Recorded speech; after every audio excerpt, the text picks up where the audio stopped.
Well, hello, and welcome to a new episode of Ghoulish. I am Max Booth, a host, and today on the program, holy fucking shit, is it a long episode? I am talking to my really good friend Miguel Villa. He's not like in the writing scene. You might not know him, but I know him, and that's what counts. He is a big fan of the whole genre, specifically of the Halloween franchise. Now, I'm not talking about any little thing that can be set during the holiday of Halloween. I am talking about John Carpenter's Halloween and all the movies that came after that. Not just the movies, but we're talking comic books in this episode. We're talking novelizations. We're talking about crazy ass postals to the movie. We're talking about Halloween erotica. That's right, folks. At the end of this episode, this is my warning to you right now. At the end of this episode, I read some graphic Halloween themed fan erotica that I found online. And when I say graphic, I mean fucking graphic. Do not let a kid listen to this episode because I will go to prison. And I don't want to go to prison for reasons. I don't like small spaces. I like breakfast tacos. I don't know if I would have those in prison. Do they have breakfast tacos in prison? That sounds delightful. I wish I had a breakfast taco, but I don't. Because life sucks. Anyway, talking about Halloween franchise with Miguel Villa. Like I said, this episode's long as shit. You probably already gathered that when you downloaded the episode. This is the longest thing we've done on Ghoulish, which is a podcast with me, Max Booth, a host. I'm going to go ahead and plug a book or two before we begin, because, hey, I'm about to spend a long time editing this episode before I upload it, and I want to talk about something I want you to buy. I have a book called We Need to Do Something. It's about a family stuck in a bathroom. You can go buy that any place. I would appreciate it if you did. I think it's a good book. It's a novella, about 150 pages. I think it's good. I think it's a good one. Also, go pre-order Standalone by Paul Michael Anderson, a book I am publishing in September. If you go to perpetualpublishing.com, which is the website for my indie press, you will find a link to Paul's book, Standalone. And the first 350 people who pre-order it from the website will not only receive a signed book plate by the author, they will also receive a unique slasher-themed trading card deck that we designed, and we will send it out. There's 6 cards in each deck. All of them has a different slasher on it that ties into Paul's book, Standalone, because it is a science fiction slasher novella. It's really good. I hope you check it out. If you like the movie Halloween, if you like the franchise, if you like slashers, you gotta check out Standalone by Paul Michael Anderson. This book is gonna blow your fucking mind. But until then, let's talk about the Halloween franchise for like 3 goddamn hours with Miguel Villa.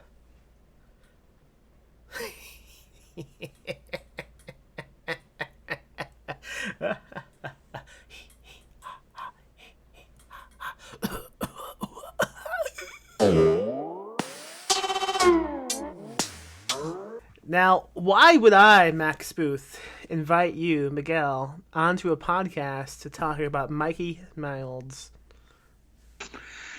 It's kind of my life's work, Slashing? Yeah, yeah, yeah. You know, I have this terrible thing where I forget everything. So if I get nervous, Hmm. I forget everything. So I'll forget like huge parts of like Halloween. You'll ask me something about Halloween, and I'll be like, I don't know. 2 minutes earlier, I would have no problem with it, but it's this camera, and seeing your face is getting me nervous. In a good way. Yeah, I did you got a promise bit. to show you some broads. You got a bit of a pompadour going on during this quarantine. What are you doing for haircuts during quarantine? I've always just had the lady I live with cut my hair. I don't waste money on something like that. You've We always had even pre-quarantine? Since I was a baby. No, yeah, pre-quarantine, like 2 years ago, I was like, God damn it, why is it always like $20 to get a haircut? And I thought, let's just buy something, we can do it at home, and that's what we've been doing since. So it hasn't affected me. You were angry at a $20 haircut? That's a lot of money. Do you Max, think? yeah. Do you know that I pay like $45 minimum for a haircut, and then you got a Why? tip? Why? It takes money to look this good. No, it doesn't. I should probably get a refund. Yeah. That's just the prices in Austin. Oh, that No, see. but no. Let me say it again. That was the Okay. prices even when I was going in Chicago. So Yeah. Will you I mean, go? Do you go like to one of those fancy places where like it seems like family and you have all these conversations? Like I was going to like fucking supercuts. Well, they would just grab my head and go, "What do you want?" And I would go, "I don't know," because I hate talking to them. They always ask me what they want, and I go, "I don't know, just something. Just yeah, make it look okay." yeah. I would go to the place. Oh, the cool hipster places that have they give you a free beer, but you're paying for that beer. You're paying like 10 times for that beer. I wouldn't want alcohol involved with the guy who's cutting my heel. Well, also women. Excuse me. I don't want to be Yeah, sexist. I've yeah. never had a man Them cut my heel. ever? Well, Yeah. no, that's weird. See, because before I had this beard, I would get shaves, like professional shaves, Yeah. like a hot shave. Have you ever had that? Nah. I don't. It doesn't Uh, grow in that much, man. This it's is it. good. It's This is it. It just stops. I don't know why. no, but even so, just the goatee, so they could Hmm. just shave the sides. It's great. It's the best investment you'll ever make in yourself. Is a hot shave. It's so good. I can't do it. I can't shave, man. I get made fun of too much by Well, all right. street construction miracles. I get catcalled. Yeah. Hey, baby, Well, that's a smooth face. now you know what I got to live with all the Do time. you think I, Michael Miles has ever gotten a shave? I'm sorry, you're breaking up. Can you say it again? Do you think Michael No, no, Mi- seriously, the video. Uh-huh. What? You fucking with Say, me? ask your question again. No, Do no. you- And scene. Was this a prank you just pulled on me? No, it's the stupidest prank ever. Go ahead.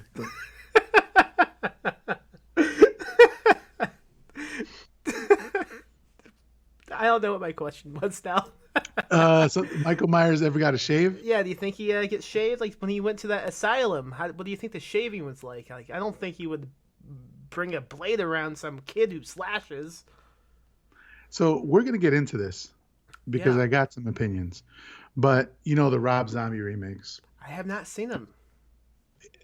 and I just found out that because I was doing some research for this episode, because I respect you, Max, and I'm coming on here, and I'm gonna make sure I know my shit. Okay. And I was like, okay, I love Halloween 1, 2. I came to love 3, but and 4 or 5, whatever. But I saw Rob Zombie's Halloween one time in theaters, and I hated it. And then I thought I had seen part 2, but apparently I hadn't until this past Wednesday. I gave it a try. I was like, I realized I hadn't seen this at all. But in it, Michael Myers has a full beard, like Rob Zombie, like ZZ Top beard, Yeah. you know, and it's the weirdest thing ever. And I didn't like I didn't like it. I wish he would have gone to get a hot shave. Kind of like what's his fucking name? Otis in the Devil's Rejects when he has that Yeah, Jesus build. yeah, Yeah. exactly, just like that. because Rob Zombie needs to see himself in all of his movies. So does he shave it, or does he put the mask on? He just has like a fucking like a tail coming out from underneath the mask. Yeah, just a tuft of hair coming out from under. He doesn't even wear it for half of the movie. The last half of the movie, he doesn't even have the mask on. Okay. Does he have it in the original remake? I don't know. I haven't seen him.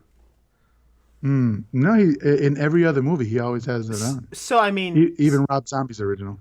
So what happens to the mask? Why does he take it off? Because he gets to... I don't know, Max. I don't know. You seem so mad. I don't know what we're doing. Why did I come to this theater? Why am I came to watch a Michael Myers movie, and instead I'm watching a hillbilly kill a bunch of people. I could have watched Motel Hell for this. You could have went to any place in Texas to see that.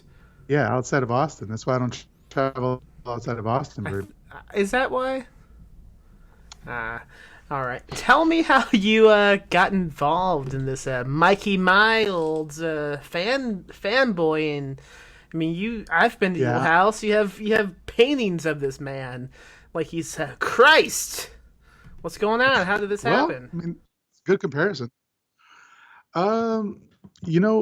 I was thinking about this because I was preparing for this meeting, Max, because I like to be prepared. Thank you.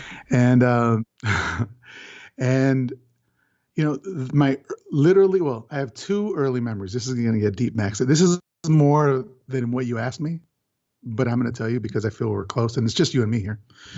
I have two early memories. My first early memory is being in the apartment that we lived in Chicago, and I was crawling around age. So what is that? 2 years old, 7. Year and a half, whatever. 7. For some of us, slower developers, it's 7. And I remember crawling on the floor, and there was cockroaches on the floor. Sweet. And that's my earliest memory. My second earliest memory, dude, wait. That's going to be the last memory you have too. You will pry into the world by cockroaches, and the cockroaches will take you out. Max, I moved into my current house and it had a roach infestation. I felt like, was it Creepshow 2? One. That's the end. The end. I know you have a second memory, but while we're talking about cockroaches, did you do something about them? Because we have a shit ton of cockroaches like in the garage, and we just put shoes on when we go out now. What do you do? You got to be serious about this shit, because when I bought the house, I made the mistake of being polite and not opening cupboards and, respecting people's privacy. If I had done that, I would have seen all the roach shit everywhere. Oh, man. So I made a mistake. That was my fault. But it took us 4 months to get rid of them, and they came 3 times to spray. And we had to put all of our food in plastic containers. Everything was in plastic containers. My toothbrush was in. It was terrible. I'll never again. Oh my god. So you got to be serious about this shit. I'm gonna keep just assuming they won't progress past the garage. I mean, we've been pretty polite. Like, you guys can have the garage, but we get the house, and they've respected that. There's a truce, and that's fine as long as they're these aren't respecting anything. So are they those German cockroaches, or are they the water bug sort of thing? I don't know. Are they little black nasty ones? Yeah, black. Oh yeah, those are dirt cockroaches, man. You'll cut that out. Max is canceled. I didn't say it. You said it. Yeah. Anyway, yeah. So we second had memory. to come out spray 3 times. All right. Second earliest memory is of a dream I had. I don't know. I must have been 4 or 5 years old, and I was in another house in Chicago, and it was a 3-story house, basement, middle floor, top floor, and we lived in the middle floor. And I was in the basement, and I was looking down into the basement from the top of the stair, and I see Michael Myers just turn that corner. It's a black and white dream. And maybe all dreams are black and white. You dream like a pretentious filmmaker. I was doing that thing where they put their fingers up to try to make a screen. Evil framing it. Yeah, I was framing it. So I see him turn the corner, and all of a sudden I'm like, "Holy shit! I gotta run!" And it's a 3-story house, and I'm a chubby little fat kid. So I start running up the stairs, and it turns into one of those stairs, endless stair things. Yeah. You know. And I'm always looking back, and Michael Myers is always just like one slash away from getting me. And I remember waking up and going, "Fuck, that was cool." And ever since then, like I've been hooked. Like obviously, I saw the movie, must have seen little bits and pieces, from with my brother. My brother was 10 years older than me in the 80s, so he was mid like VHS boom era horror movies. We had a rental place that they'd go to, him and his friends, that they'd be down. He lived downstairs, so they would watch movies, and I'd go down there and watch them with them. Okay, that makes sense. So that's where it started. I was gonna say, how the fuck would you dream about this guy? You hadn't even seen the movies yet. That's some Freddy Krueger shit. That's true. And also, you lived in Chicago. Illinois. Haddonfield. That's right. Yeah, is that a real town? That can't be, right? I don't know. It's in Haddonfield is a real town in Kentucky, which is where Carpenter's from. Oh, okay. I grew up in Indiana, and we were in Illinois a lot, but I never thought to find Haddonfield. I should have. Yeah, it's kind of like the Simpsons in Springfield thing. Can we just make this a Simpsons podcast? No. All right. There's already a great Simpsons podcast, and it's called Talking Simpsons. All right. Since then, like my obsession for this, specifically Michael Myers, and then this franchise as it grew exponentially with my income, right? Because you're a little kid, you don't have money, you don't have access to buy all this shit. Why not? Now, you didn't have money as a kid? Yeah, well, you didn't have a job. I told you we're crawling around with cockroaches. You could have made some money with that. You could have blackmailed some business with those cockroaches. Bring them into a fucking deli and go, hey, deli guy, I'm gonna put these in that old lady's food unless you cough up some grub. Yeah. And then they say it's just capers, so don't worry about it. That is true. It is Chicago. That's a Chicago joke, Yeah. For the longest time of my life, I thought that state was pronounced Illinois because my mom is dumb. I don't know your mom, but I know she's dumb. She's pretty dumb, man. Shout out to my mom. Max, I'm going to say something right now. Don't say anything about my mom. I will cry. So don't say anything about my mom. I only talk about my mom. I've learned, I discovered quite early in my life that I won't get punched if all of my jokes make fun of me. So that's just what I do. Also, Andrew, he's fun. He's okay to make fun of. He's like my dad in a strange way. Hilbert? Yeah, that's the only Andrew I know. What about you? I happen to know 2 Andrews. Oh, fuck. Yeah. The only other Andrew in the world. So I wanted to tell you, in preparation for this podcast, because I do my research, because I respect you as a podcaster, I listened to a couple of your episodes. Actually, a bunch of them. And I really wanted to commend you on the episodes you had with Andrew. They were really good. You guys got into some really deep shit. It was good. I can't tell if you're being sarcastic. I am not being sarcastic. Well, thank you. I'm being 100% genuine. They were really good. Yeah. This is a different Miguel than I usually know. Really? Oh, well, maybe I got to change it up. Usually I say anything to you and you're like, fuck you. I'm like, whoa, what did I do to you, Miguel? I'll be like, colonizer, get out of my way. Or I hand you some hot chicken, you got to eat it. That was the last thing I ever did socially. Was that chicken contest we did. Oh, at my house? Yeah. Before the shutdown. Yeah. That was the last time I saw any of you guys. Yeah, either that or your housewarming or whatever, the party at your house. That was before? I think so, yeah. Yeah, that's right. Yeah, because... Yeah, I had to change my plans for you. That's right. Yeah, my asshole was out of commission for a few weeks. And then when it was ready to party again, it was like, we can't go out.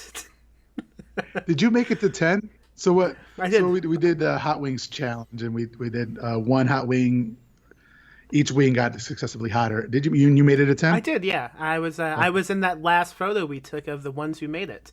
I did not That's look right. happy. I think my eyes were closed. That's right. Yeah. Do you think Michael Miles could eat hot wings? Michael Myers only eats dogs. Fuck, is that true? That's canon. Yeah. Explain, That's please. Elaborate on that shit. so.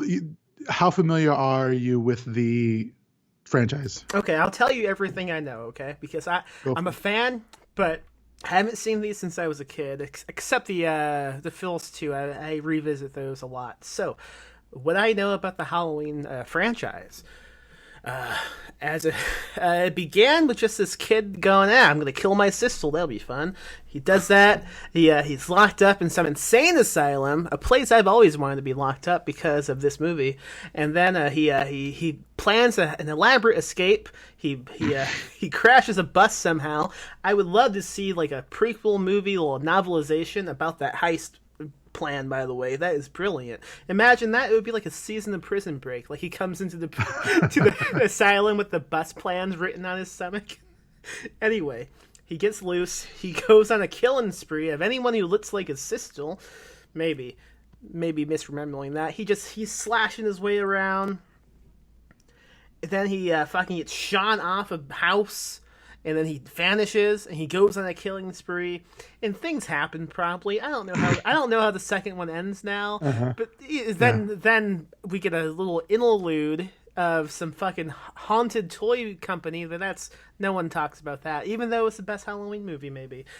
And then beyond that, at one point he tries to kill fucking Josh Hartnett for some reason.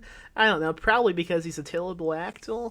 One of them was called H2O, but it didn't contain any water in the movie, so that was confusing. And also maybe Satan like impregnated him with something at one point.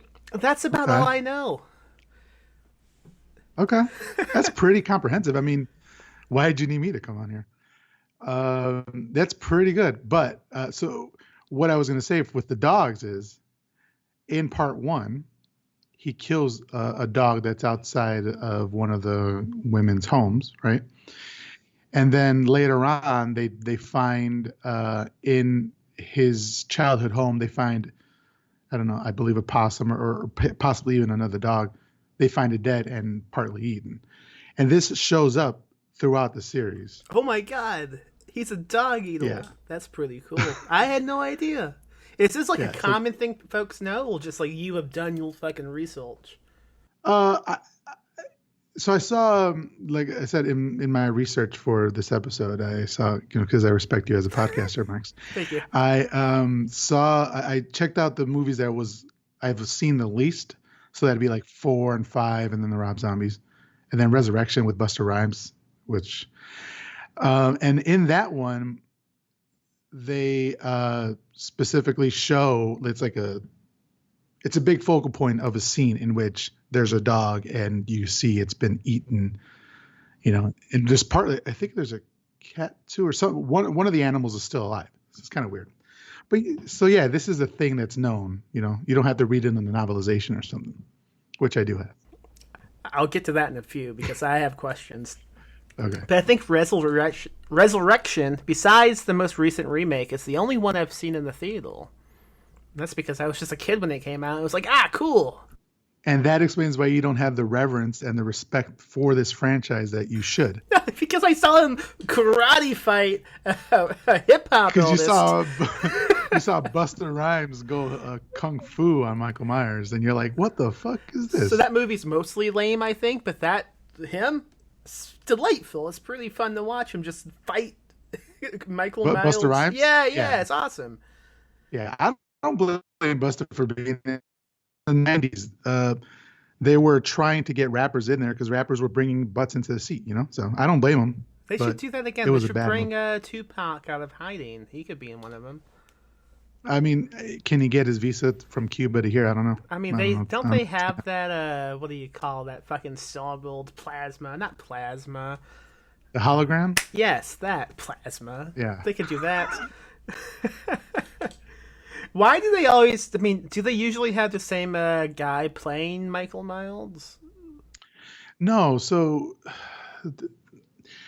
it's really annoying, and it's kind of it's divisive within the Michael Myers horror Oh community. shit, you guys!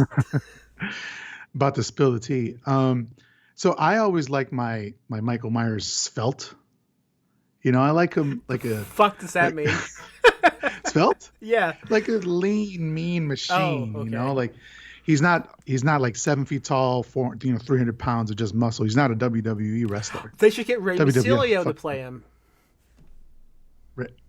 Is he still alive? A lot of those 90s wrestlers are dead. Fuck. Do you know this? He probably killed his family or something. Go ahead. This got dark. And in a podcast where we're talking about a mass murder serial killer, this got dark. Welcome to Ghoulish. Yeah. Oh, by the way, Yeah. don't do the laugh on my episode. Why? Max, Why? I love you. Don't do the. No, I'm just kidding. Listen. I enjoy the laugh, but sometimes I have my headphones in when I'm listening to you, Is it too loud? and I get a boner, and I just don't appreciate it. Listen, to celebrate the topic we're talking about, I'll laugh like the hero we're talking about. I'll do a he. Max, fuck you. I'm leaving. I have to talk real fast to the audience listening. We all doing this video call, and your face got so serious when I did that. You will extremely upset. I was like, is he fucking with me? He's fucking with me. Okay, so we established that he eats dogs. What to make this easier? Why don't you just tell me the life story of Michael Myers from beginning to end, and I will listen and comment, Okay. and also subscribe. All right. So Halloween comes out 78, right? John Carpenter directed. Screenwriter John Carpenter and Deborah Hill.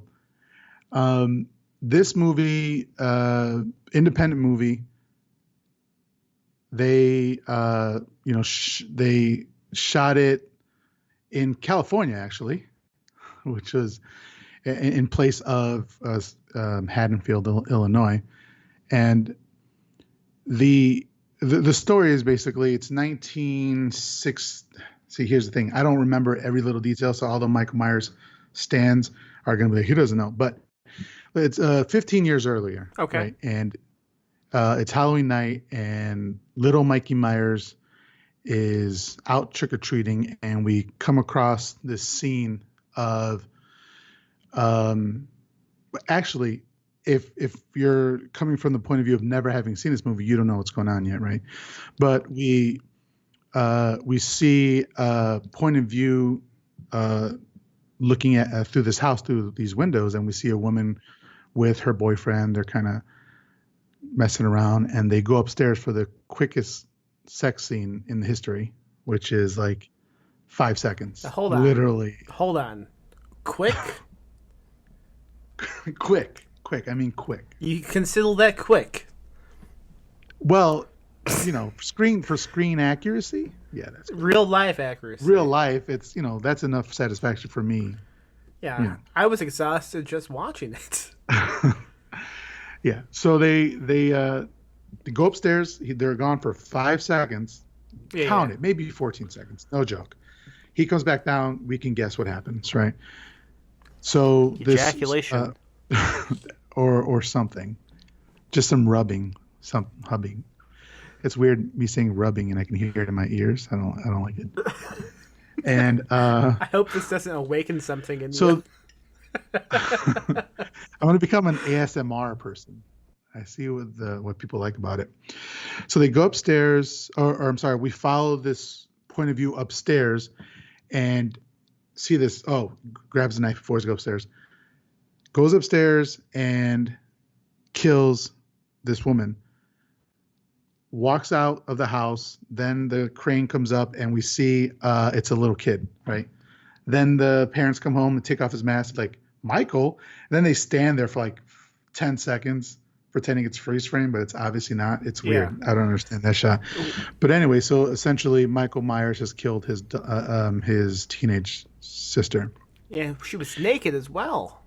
She was naked as well. But I what's like really that. cool is for the for the TV cut, Yeah. they just made the holes in the mask smaller. So that was one of the coolest scenes. Is when he's about to kill her, he puts the mask on, and we can see Yeah. to the holes. They just make the holes smaller, so you can't really see the TNA. You know what? The person who came up with that idea got a bonus. That's a great way to look around that. Yeah, you don't have to worry. You don't have to do Yeah. reshoots or anything. Just paint on a Halloween bra. Have you seen those memes where they turn a porn scene into like a perfectly fine scene Yeah. with some MS Paint? Yeah, sort of like that. Oh, no, I thought you were just asking if I've seen porn scenes. My bad. I should have waited until you finished asking the question. Now I have a question. What was a crane doing in Haddonfield? It's the home of the Cranes. Oh, okay. Yeah, like Fraser Crane and Niles Crane. They own the crane business. I can't think of any good You get jokes. that Fraser joke? I do, but I can't think of any good jokes to expand on with it because I haven't seen that show in a long time. So then we come. So 15 years later, we come to the scene that you're talking about, the Great Escape. Yeah, that's what that's what the title's from, right? Yeah. So he escapes out. Nobody knows how he escaped, right? It's this crazy night, yeah. And then we meet his doctor, Loomis. Dr. Loomis. That was one of the things that I forget. Like Oh yeah, when we started this podcast, I'm like, I've already forgotten the doctor's name. that's one of the only things I know is Loomis. He's the best. He died, right? The actor. What the fuck was his name? I don't know, but he died, right? Donald Pleasance. Yeah, he died when they were shooting part 6, The Curse of Michael Myers. So he died before they ended shooting. He died before they could finish filming that movie, so they Yeah. had to do a kind of an abrupt end to his storyline, which kind of sucked. Have you seen this Australian movie called Wake and Fright? No, I haven't. He's in that. He's this crazy guy who goes around just killing kangaroos. Pretty good movie. Wake and Fright? Yeah. WAKENIN. Fright. FLIGHT. Okay, I'm gonna have to check that out. Yeah, it's. I will give you a heads up that the kangaroo killings in the movie are real killings. They just filmed it. It's kind of like this, snake in Nightmare. No, Friday the 13th. Yes. And it's kind of like how they did the opening of Halloween, right? They just killed that kid. they killed a teenage girl. Yeah. They just fucking stabbed one. It's like filmmaking. Have you ever seen not Faces of Death? What's that one called? Oh, Traces of Death. No, there's this Cannibal Holocaust Yes, I have. where they killed the turtles, and that they literally killed turtles for that. And now, anyway, Faces of Death was the monkey head. I feel like if you're gonna kill an animal, like for real, you should at least have a good script to go with it. Make him the protagonist of the movie, and kill him at the end. Kill it at the end. Yeah, I think it's legal to kill anything if you have a camera going. Okay. Isn't that what they? Isn't that how they got around like prostitution way back when? They would just say, "No, we'll make it a movie," but then they would open it and they would go, "You don't got no film in here," and they would go, "Scram! It's the cops." That's literally happened to me last weekend. Yeah.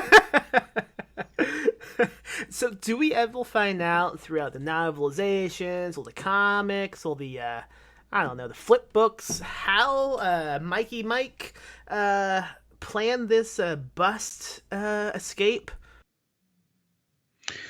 Yeah, actually, it does get into it in the novelization. In the novelization, they have more time to expand on the 15 years from when he kills his sister to the moments where he breaks out, and they talk about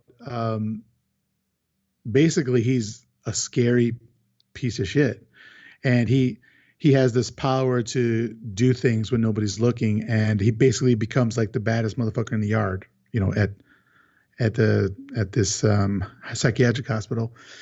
And so everybody's scared of him, even the wardens or the security guards or whatever. So what I believe they hint at is that he gets one of them to let him out, and then he lets out all the other people, and then that causes a distraction for him to leave. So I don't know why I was thinking they escape on a bus, but they don't escape on a bus. They just come fucking crawling out of it, right? They just like climb out of the fence. yeah, they come out. They come out of the. So they drive up to the hospital, and they see a bunch of the patients outside at night when it's raining, and Loomis is like, "What the hell is this?" So, but they don't. There's a bus in the newest Halloween, the one that just came out last year. That's why. That's where my brain is going. Okay, Yeah, that yeah, opening scene of the original with all the convicts, asylum inmates, like coming out of the fog as Loomis yeah, and the lady, I don't know what her name is, they like drive up. It's so striking visually. Like it's such a good scene. yeah. So what I think is so great about the original Halloween, and part two, they had to amp it up a little bit, well, a lot actually, but you don't see a lot of blood. There's no gore. It's just suspense. They just built. Carpenter was a master at building suspense and dread, and you know, situational horror is some of the best horror there. You don't see the knife going in. Your mind makes up way worse than the director can show you, and so I think that's just creepy. And that's kind of why I like it. Like part two, there was that as well, but you know the old saying, the body count goes up, you know, in the sequels and stuff. So there was more blood, more gore, and stuff like that. He didn't even But want to make the sequel. Am I right? no, he didn't. He they just threw a bunch of money at him. He wanted to make another movie, and they said, make this one, you can make the other one. I think it was what is that? Escape from New York or something like that. It might have been The Fog. I think it I was don't remember. Vampires. Vampires is a good movie. I It's agree. too bad. I It's like it. too bad that that piece of shit is you know, the star of the movie. What's his name? James Woods. Woods. James Woods is a piece of shit.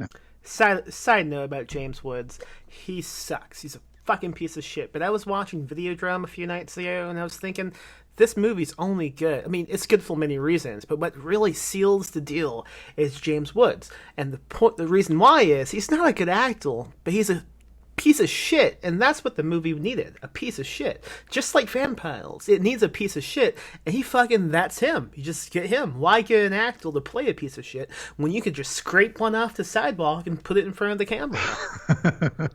Yeah, he was good in it. I didn't realize his politics until just a couple years ago. No one did, I don't think. Yeah, but I've always liked that movie. I think that's one of Carpenter's late entries that was still good. I You know? love the whole thing he came up with, like with those zip lines dragging the bodies out of the house. Yeah, that That's was cool. badass. I'm surprised. I'm not the biggest vampire fan as a genre.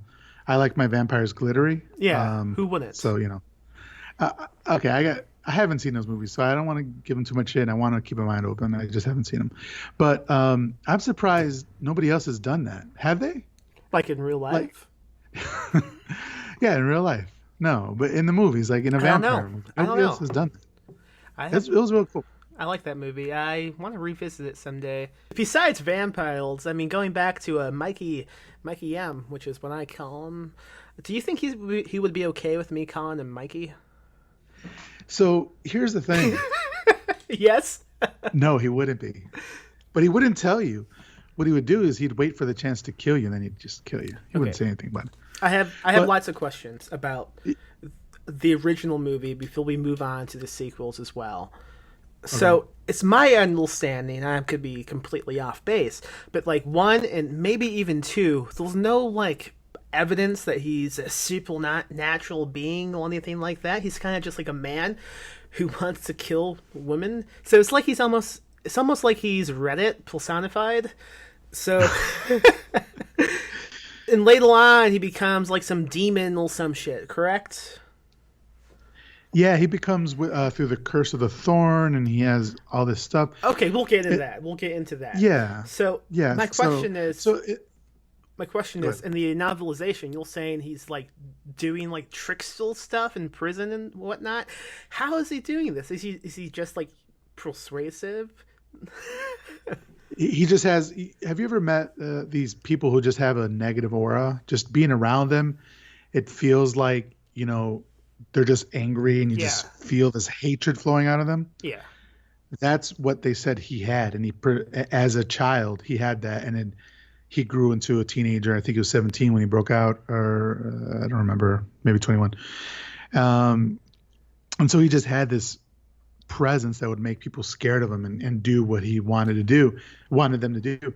And when they didn't do what he wanted them to do, or when they would cross him, he would make them pay. But the warden was never able to,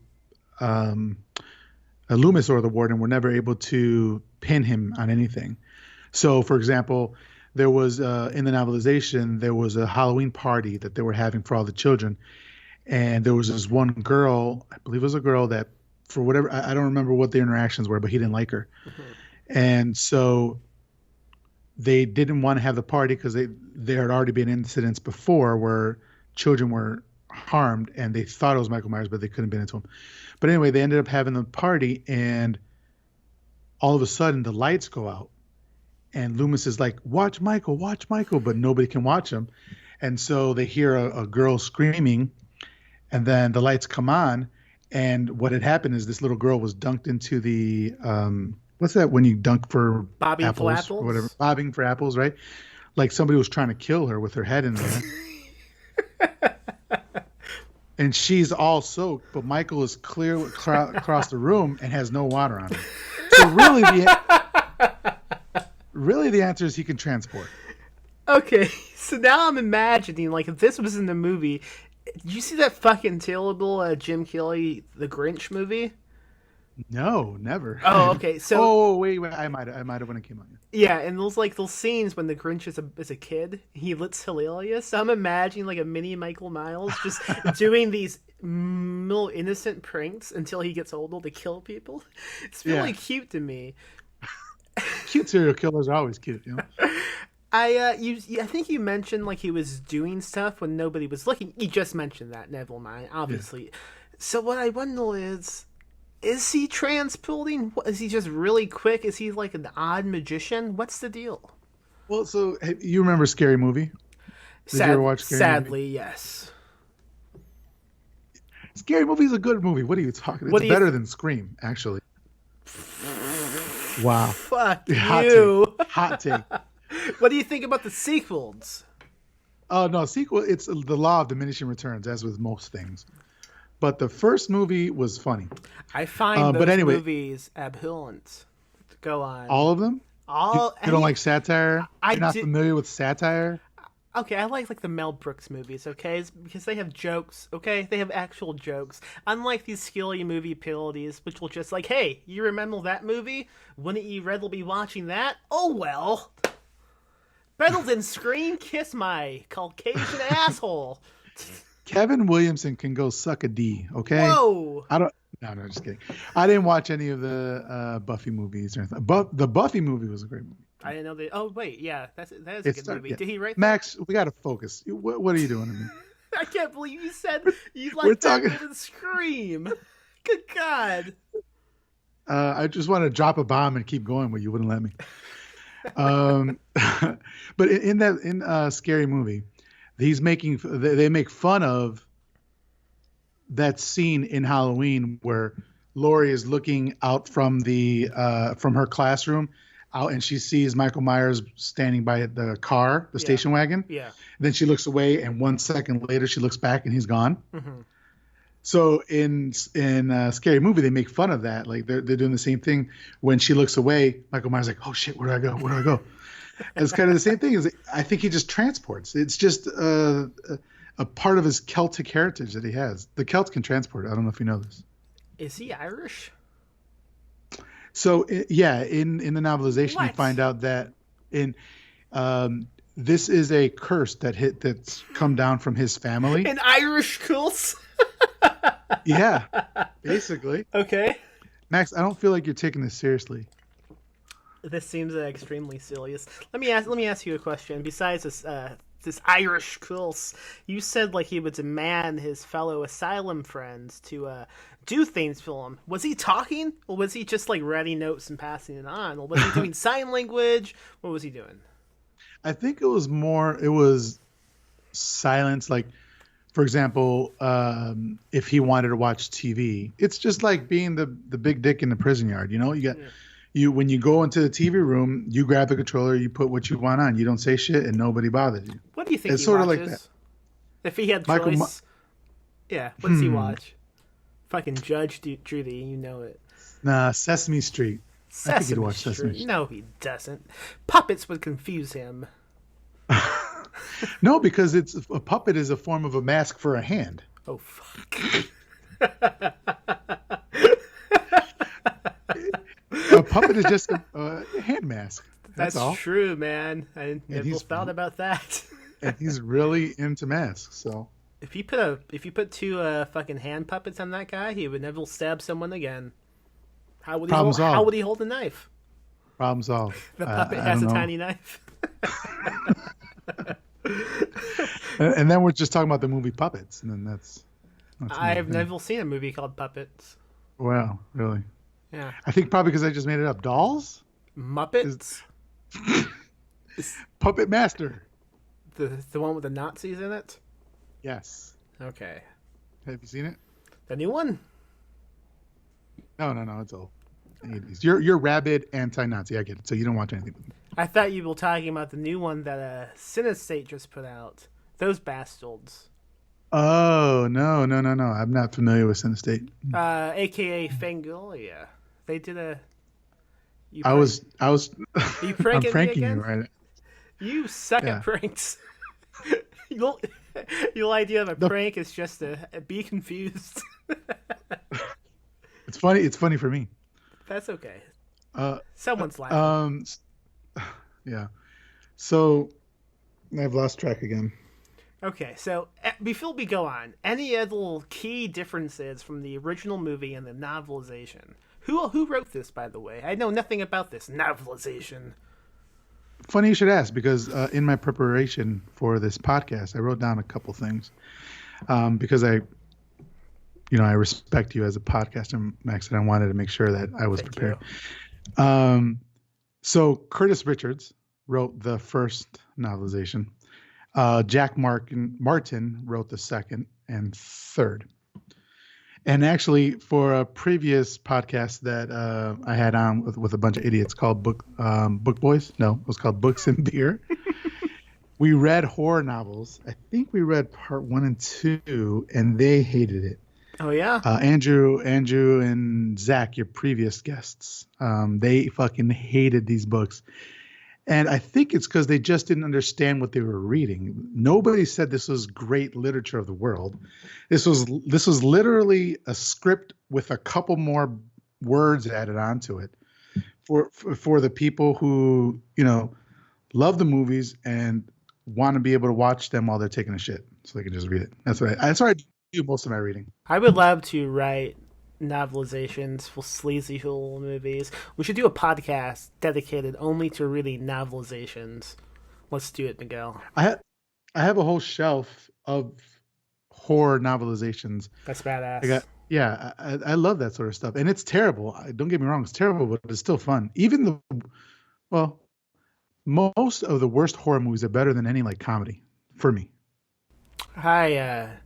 You should just go on.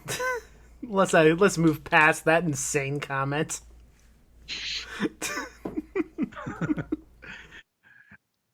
So there's not a lot of differences, small differences maybe, but really in the novelization they just added a bunch of shit, right? Because the script is I don't know, 100, maybe 60. No, what? It's a minute per page, and so it's like 90 pages. So there was 90 pages of script. They needed at least 200 or 300 or something like that. So they just added a bunch of shit. Any amusing scenes you can think of that was added? Did he have a big dick in the book? I've never thought about Michael Myers' junk, So I couldn't say. Lies, you Lyle. I know you. You have everything that was ever created about this man. You have all of the fan fiction, all of the slash fiction. Holy shit, slash fiction about a slashel. I just came. I we need to talk about slash fiction. Is that a thing? Did you just make that Yeah, up? no, it is. That's what you call erotic fan fiction. Slash Sla- fiction because you get like someone from one property and someone from a different property. You kind of slash them together. Oh, okay, okay. I know a lot about this. I thought you meant slash like slasher fiction. I was like, it's I'm intrigued. it's the same spelling. So not really in the novelizations. The only thing I did like was the beginning that I was telling you about, where they kind of expanded on, like you get to know Michael Myers' family, like his grandmother and his mom, and it was just this suburban, quaint, like family, one that you wouldn't think this tragedy would happen to. And he was a normal child with friends and just liked everything normal. But one day, or over a period of a couple of weeks, he started getting these um, visions or hallucinations or messages that were basically this curse that came down the line from his ancient Celtic family. And that story was kind of cool. I kind of wanted to get back to it. The story of the Celtic curse. Essentially, it was there was these two lovers who were madly in love, and Michael Myers was the third wheel. Or I'm sorry, Oh Michael Myers' no! ancestor. Oh, this kid doesn't fuck. He doesn't fuck. His ancestor was the third wheel in this, and he was embarrassed because he professed his love to this woman. She turned him down and said, I'm marrying this other guy, Jack. I'll get the fuck out of here. And so on their wedding night, Michael Myers murders them both. Oh, Jesus Christ. I got Michael you. Myers' descendant murders them both. And then he's Does he have a name? he does. I have the book 2 feet away from me. I can get it if you want, but I don't remember what it is. Okay. And sure, it's not even Myers at that point, right? It's too far away. But so he murders these two lovers on their wedding night, and then that's the curse that comes down. And then they talk about um, uncles in the past, like the recent past, like the grandmother was saying how, oh, my brother was afflicted with this curse. He went crazy and he did that. So this familiar curse that comes down, and I like it because it kind of leads into the whole sister thing. And that's what we were talking about earlier was, John Carpenter and Deborah Hill didn't really want to write part two, but it was such a smash hit. It was an independent movie made on a $300,000 budget, and it was up until Blair Witch, it was the most profitable, most successful independent movie ever made. So from 78 to 98, 99 when Blair Witch, so 21 years, it was the most profitable. So they needed them to make this second movie. So they went ahead and made it, but Carpenter said that he couldn't figure out a way to figure out why this person would still keep coming at him, and or why why Myers would continue to try to kill this woman. Because at this point, at the end of the movie, everybody knows he's killed like 4 or 5 people, and he's trying to get to Laurie Strode, and then he's shot by Dr. Loomis. I shot him 6 times. It's one of my favorite. 6 times, God damn it! 6 times. And then, was that the boogeyman? As a matter of fact, it was. So at the end of this movie, this is so great is he disappears, right? You see this imprint in the grass, and that's so creepy to me. Yeah. And then he just wanted to leave it at that, but they couldn't. So he couldn't figure out how to make him want to go back to her. And so then he got drunk one night. He's like, their family. That's his sister. And it kind of just went throughout the rest of the series. And but he never liked it. And it's Halloween is notorious for having multiple timelines. Which Oh is crazy. yeah. Yeah. I don't know that. Okay. So there's Halloween 1, 2, right? Obviously, and then when they made 3, Deborah Hill and First of all, I just want to give credit to Deborah Hill. Deborah Hill was incredible. She wrote most of or all the dialogue for the women in part 1, and the dialogue between those women is what makes you care for those characters. Absolutely. I see all these horror movies now, and even the Halloween remakes. I didn't care about any of them because they're just indispensable. I was hearing another podcast, and they were talking about the difference between Carpenter and Zombie is that Carpenter loves Laurie Strode and Zombie loves Michael Myers. And so Carpenter is making the movie through the eyes of Laurie Strode, and she's who we connect with. And Rob Zombie is making this movie through the eyes of, Michael Myers, and he wants him to succeed. So he's putting his characters, the Laurie Strode and the Rob Zombie remakes, just is so fucked mentally, and it's understandable what she's gone through, and perhaps it's more realistic, but it's nihilistic to me, and I don't like that point of view. I agree. And for folks listening who don't know who Deborah Hill is, I mean, she co-wrote Halloween, Halloween 2, The Fog, Escape from New York. She is responsible for most of what makes John Carpenter so famous today. Yeah, and I believe I heard in an interview, or possibly even Carpenter himself said, she wrote the first outline for Halloween. And then he came out and fleshed it out and made it shootable and all that sort of stuff. I'm not taking anything away from Carpenter. Carpenter is one of my favorite directors, but you can't say Carpenter without putting Deborah Hill in there. So I love Deborah Hill. That's I'm glad you brought it up, yeah, because most like casual fans probably don't even recognize the name. Yeah. So okay, so part 1, we're talking about timelines. Part 1 and 2, that's one timeline. So part 3, Carpenter and Deborah Hill come back and say, we're done with Michael Myers. We've got enough clout. We can try something different. What they wanted to do was kind of like an anthology series where each successive Halloween would be a new story. And so that's what they did for Halloween Part 3. And for the longest time, this is why I said the thing about the Twilight movies, because I haven't seen them, so I don't want to talk shit about them. But for the longest time, I hated Part 3 because it wasn't Myers. But then I gave it a chance, when I was a little bit older, and it's a great movie. It's a great 80s cheeseball slasher horror movie. It's just not Michael Myers, and that's fine, But it's just, it didn't belong within the franchise. What involvement did they have on Halloween 3? They just produced it, right? They just produced it. Yeah. Who the fuck is Tommy Lee Wallace? He wrote and directed this one. He was actually part of parts 1 and 2 as well. He was like production on there or whatever. So Carpenter always kind of keeps a close circle around it.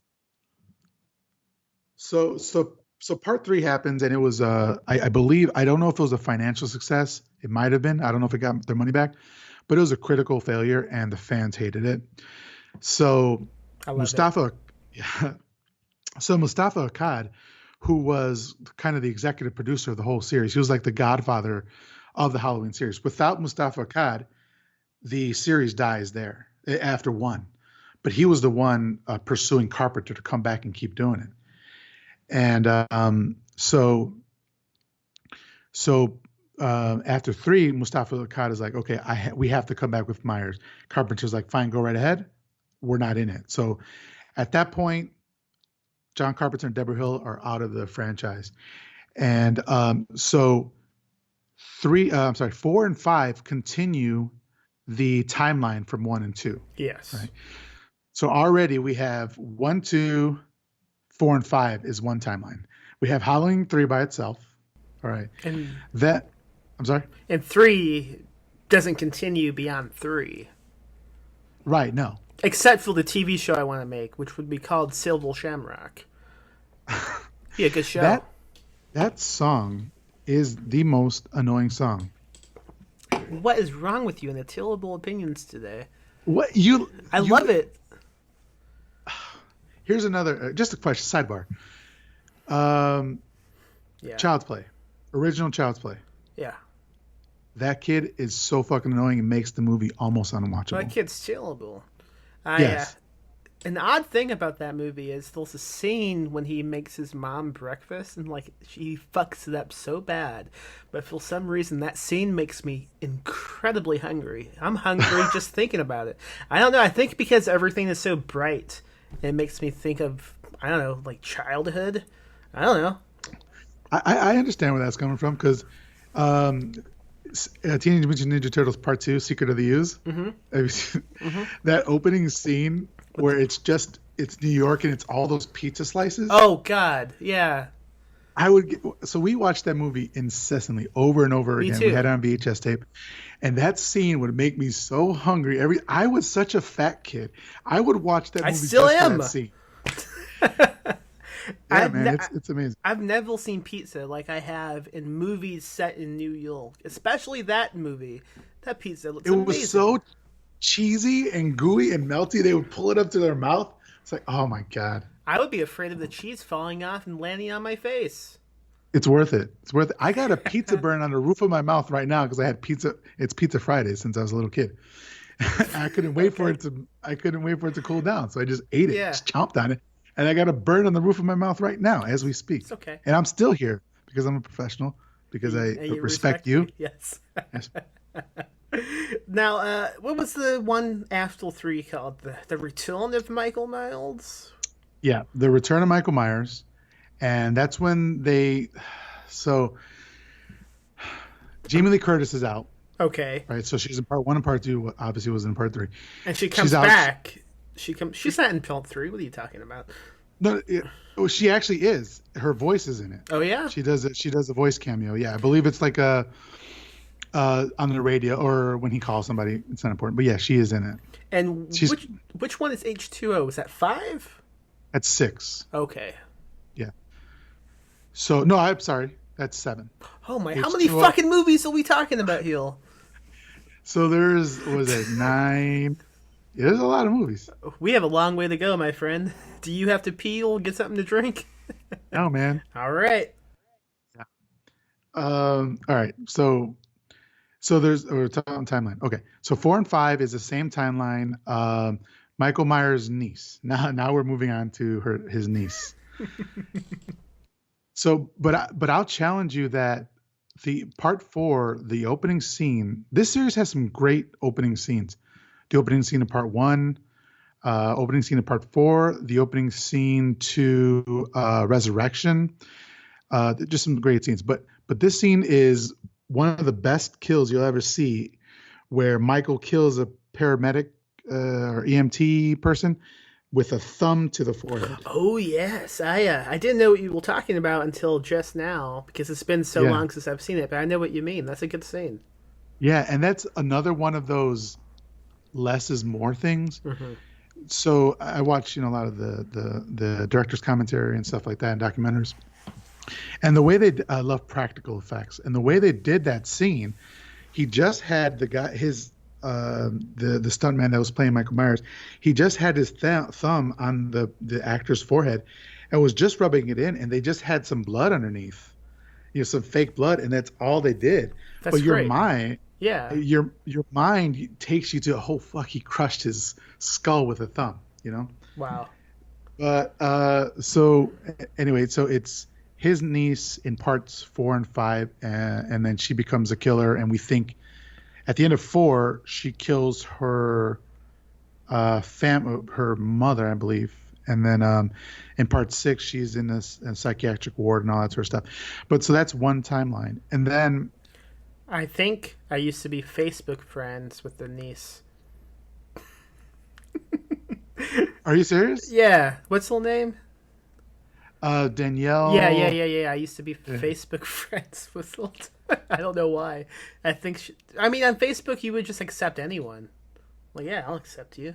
Oh, so she requested you? No, I was a teenager. She was a woman who had nice photos, and I'm sure I requested who.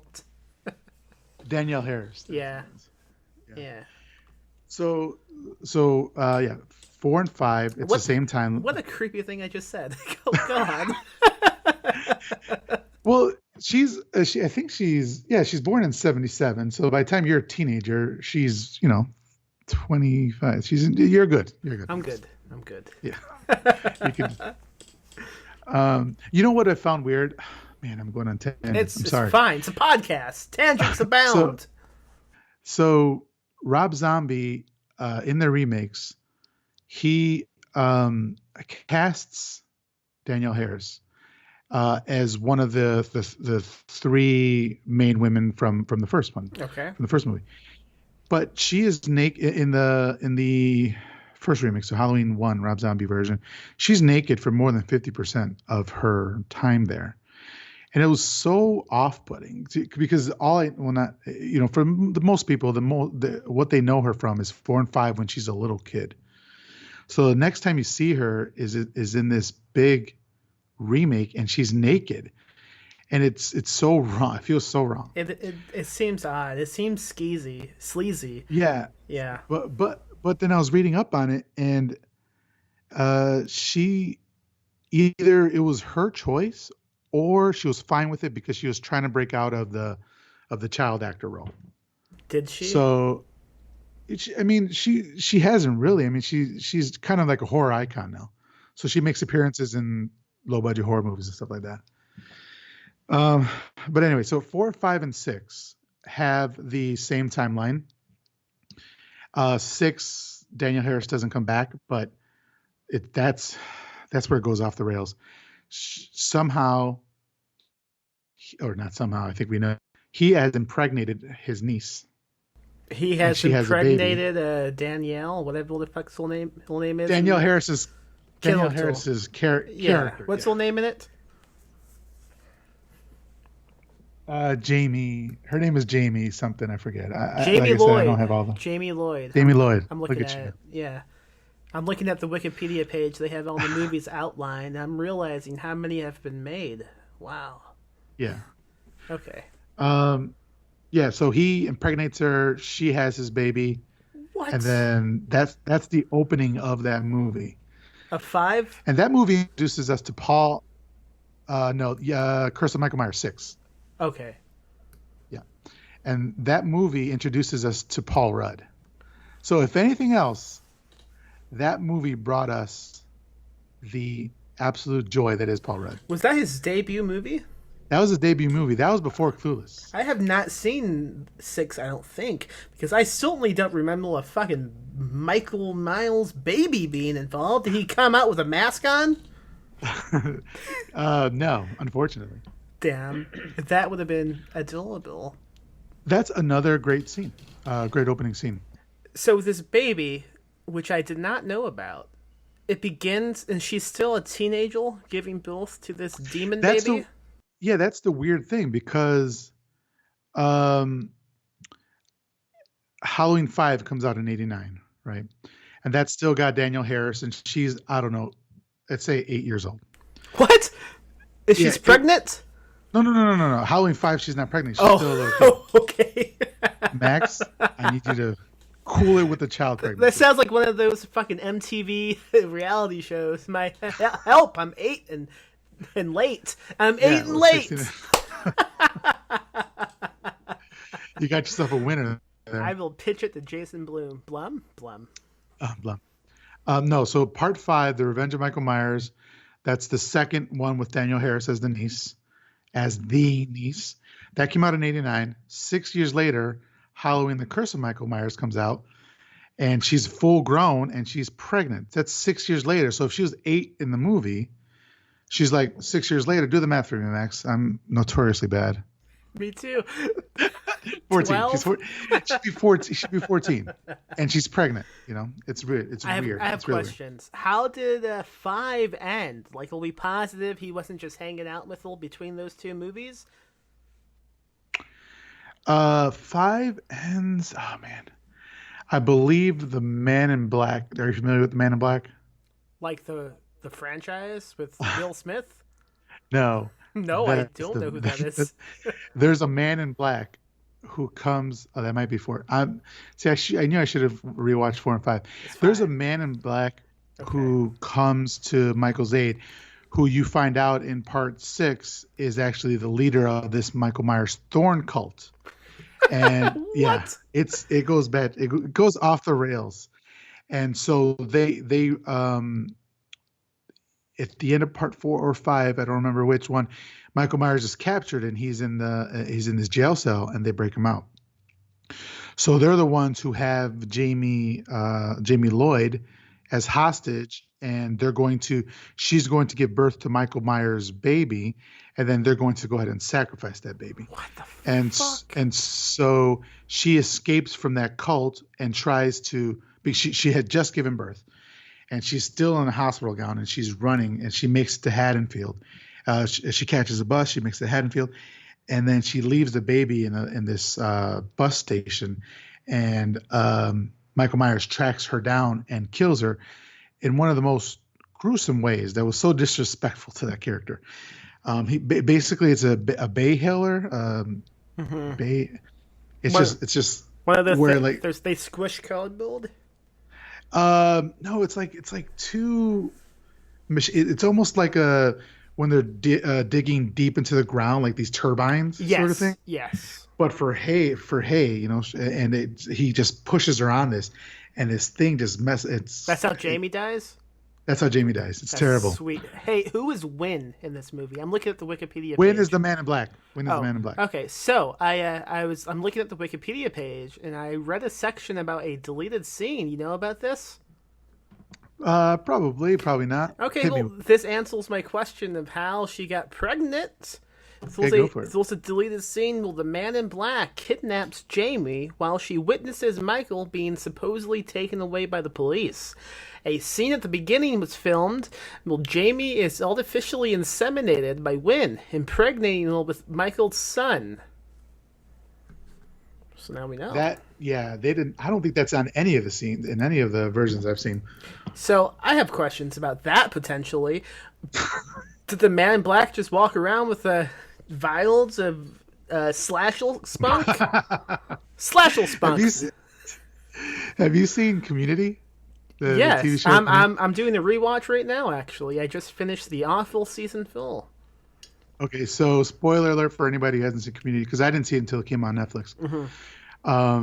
But you've seen the whole thing, then. So I have not seen season 5 and 6 because when I watched it originally, I stopped with this awful season that I just mentioned, and now we decided to go back from the beginning and do a complete rewatch. So I just got to season 5. This is all new to me. So these last 2 seasons are new.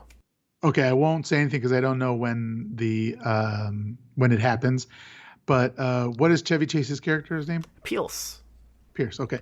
There's an instance with Pierce and his sperm that's pretty fucking hilarious. That's reminiscent of. But anyway. Okay. Yeah, I won't spoil it for you then. I have to if assume. It hasn't happened I have yet, to assume he's dead in season. He dies in season 5 since I know he left the job due to old man-itis. Yeah, I heard he was a dick and racist. Yeah. Oh, AKA old man-itis. No, it's serious. Yeah, me too. Yeah. Oh, that's the same thing. Yeah. Oh, I got completely lost by this demon spunk theory that we were talking about. That it kind of reminds me of that scene from Don't Breathe. You see that? Well, they break into the blind man's house. Yes, that was a good movie. That scene was disgusting, if you know which one I mean. He's trying to inseminate that woman in the basement, and she like fucking stabs him with the Tilke bastel of semen. Wow, I need to rewatch that movie. Yes, you do. I saw it in 2016 after the Cubs won the World Series, and I was in my friend's house, and I couldn't sleep because I was so jacked up. Yeah. So I watched that movie, and now I'm realizing I don't remember how that movie ended. That's how it ends. Yeah. Just then, it fade to black. The credits go up as he drowns. Yeah. So, okay, so part 6. Yeah. So Jamie leaves her baby in this bus station, and Paul Rudd finds it. And essentially, Michael Myers is trying to get the baby and kills a bunch of people. But anyway, that's the end of that storyline. That's part 6, right? The Curse of Michael It Myers. ends with Paul Rudd finding the baby. No, no, no. I, Oh, he. It ends with Michael killing Loomis okay. because, like I said, Donald Pleasance died before they could Yeah. film the ending, and so Loomis is like beating Michael to a pulp, like with this iron or whatever. They're in this forge or something like that, straight out of Terminator 2. And he's like, "Get out of here! Get out of here!" He's always sacrificing himself. He did the same thing in the end of part 2, and he tells Paul Rudd's character to get the hell out of there with the baby, and Paul Rudd escapes with the baby, and we think that Loomis is going to kill Michael, so they shoot away to the outside of the factory or whatever, and Paul Rudd's leaving with the baby, and then we hear Loomis's character voiceover going, "No, no, Michael, no," and then so he dies. Right. So that's the end of that. So that was in '95. 3 years later, it's 20 years later, right? '78. Halloween came out '78, and then 20 years later. No, it. Oh, I mean, I guess. I mean, the Curse of Michael Myers came out in '95. And Yeah. H2O came in '98. So, oh, you saying this is now a new timeline? Right. Okay. So okay. with Jamie Lee Curtis coming back to the franchise, they retconned obviously 3 because it has nothing to do with it, but they retconned 4, 5, and 6. So that whole storyline about Jamie Lloyd being Michael Myers' niece, and the baby and all that sort of stuff, that's all out the window. I did not Now it's realize just this. Why did fans throw such a hissy fit when these new remakes came out and threw out this shit out the window? It already happened once. What's the big deal? It already happened once. I don't know. I don't know. But H2O, so it was just part 1 and 2 was the timeline. So you have the timeline of Halloween 1, 2, 4, 5, and 6. Then you have the timeline of Halloween 1, 2, 7, and 8, right? And then after 8, which is Halloween Resurrection, they come back with Rob Zombie's remakes. Mm-hmm. So those are separate by themselves. There's Halloween 1 and Halloween 2, the Rob Zombie remakes. Then with the one that came out in 2018, the new timeline is only part 1 and this new remake. So Carpenter gets to come back and say, I hated the whole thing about them being brother and sister. Related, yeah. I don't want them to be related. And now he's just a mass murderer, a sick, psychopath serial killer. What do you think of the new one? one? So that's like, I really enjoyed it. Me too. I thought it was the second best. No, actually, the third best sequel. Or second. I liked part 2 sequel, right? Yeah. So the original, the one that came out in '81. I liked that one as my favorite sequel. Then I really loved H2O. Okay. H2O was great. Okay. And then this new one that came out. The reason why I like H2O is I was 16 when that came out, and I went to see it on my birthday. My brother took me to it. Oh, nice. So I just have this memory of it, but it's also just a really great movie. Yeah. It shows. Do you remember the plot, or do you want me just to? I haven't seen this since I was young, but my memory is that he shows up at a high school and she's teaching at it, and little son is a student, and little son is Josh Hartnett, and they just kind of run around hallways a lot, and I was really confused about the title itself. What does it have to do with H2O? Michael Myers gets his power from water. He's a water spirit. He's a nymph. So, question: is this a joke? You don't even know, right? I don't. It's. I mean, after everything you just told me, I don't know if this is a joke. Yeah, cults and runes and thorns and no, it's just the original came out in '78. This one's '98. 20 years later. 20 years later. They're very clever. The marketing people had, they had a field day. They should have took it back to its roots at a children's summer camp. Fucking piece of shit.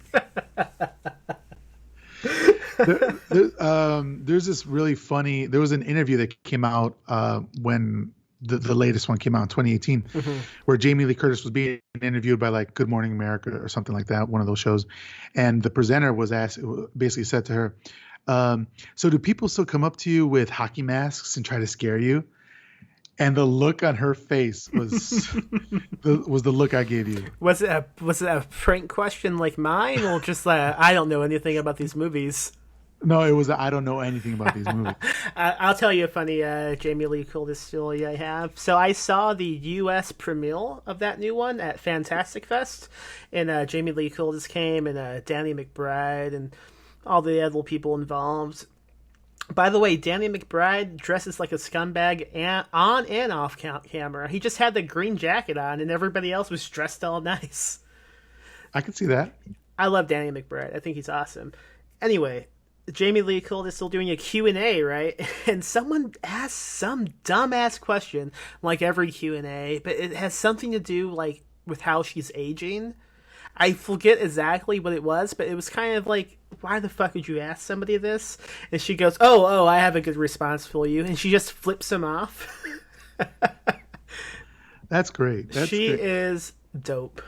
She, there's one of those things where you just don't want to meet your heroes, or you don't want to meet the people that you really enjoy their work. Jamie Lee Curtis is one of those people who she's down with Black Lives Matter. She's down. She's a liberal. She's down with LGBTQ, everything. So I'm so happy that I have all this time and money and just love and my life invested into this franchise, and she's so dope. Yeah, what would you do if, like, suddenly Jamie Lee Curtis will John Carpenter got fucking canceled for being awful people? Yeah, Life it would would suck. be ruined. You would have to get lasers over your many Halloween tattoos. Do you Just have the any? one. Do you have any? Yeah, I got one on my arm, on my right arm. Can I see it? I still want more. Oh fuck, that's cool. I've never noticed that. I've never looked at your right arm before. Just my left on it. Just the left one. That's my strong hand. See, a scary movie reference.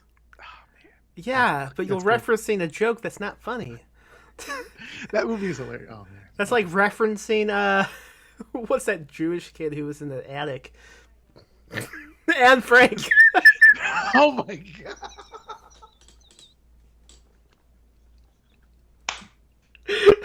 See, it's not funny. Oh my god. That Jewish kid that was in the attic. I was just got wrong. canceled. Oh, because I accurately described a child who's dead now?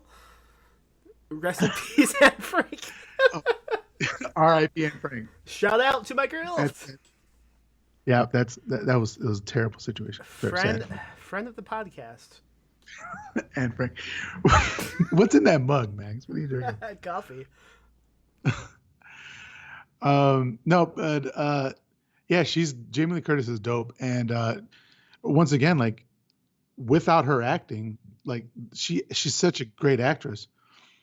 You don't care about that character, and you don't just care about, I dig Michael Myers, and I have, all the masks and posters and stuff like that. We can get into that later, but Jamie Lee Curtis keeps the series grounded, and she is great, and I absolutely love her. And she has aged wonderfully. Like she's still making great movies. She's not just pigeonholed into horror. She just made Knives Out last year or earlier this year. I don't remember. She was great in that. Yeah, I think it might have been the same year. No, it was 2019.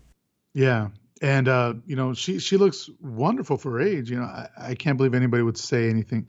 That's just like a dick comment to make it that story you're talking about. I don't think it was a negative question per se, but it has something to do that implied that she wasn't as young as she used to be.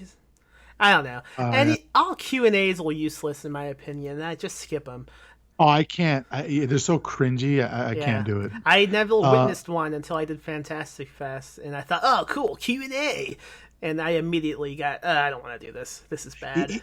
Even the ones that are piped in, so like they're happening somewhere else, but people will stay in to watch it. Those are cringeworthy, and I'm not even in the same room. But I was gonna say, like with Jamie Lee Curtis, to have to like, they do that to women actors who are older. They'll bring up their age or how they're aging. Nobody cares that Harrison Ford looks like a potato sack. Like he looks terrible. Nobody brings that up, but they'll do it for women, and it's just It's kind of bad. It's bad. yeah. But she is she's great in this series. So in Halloween H2O, she comes back. Hmm.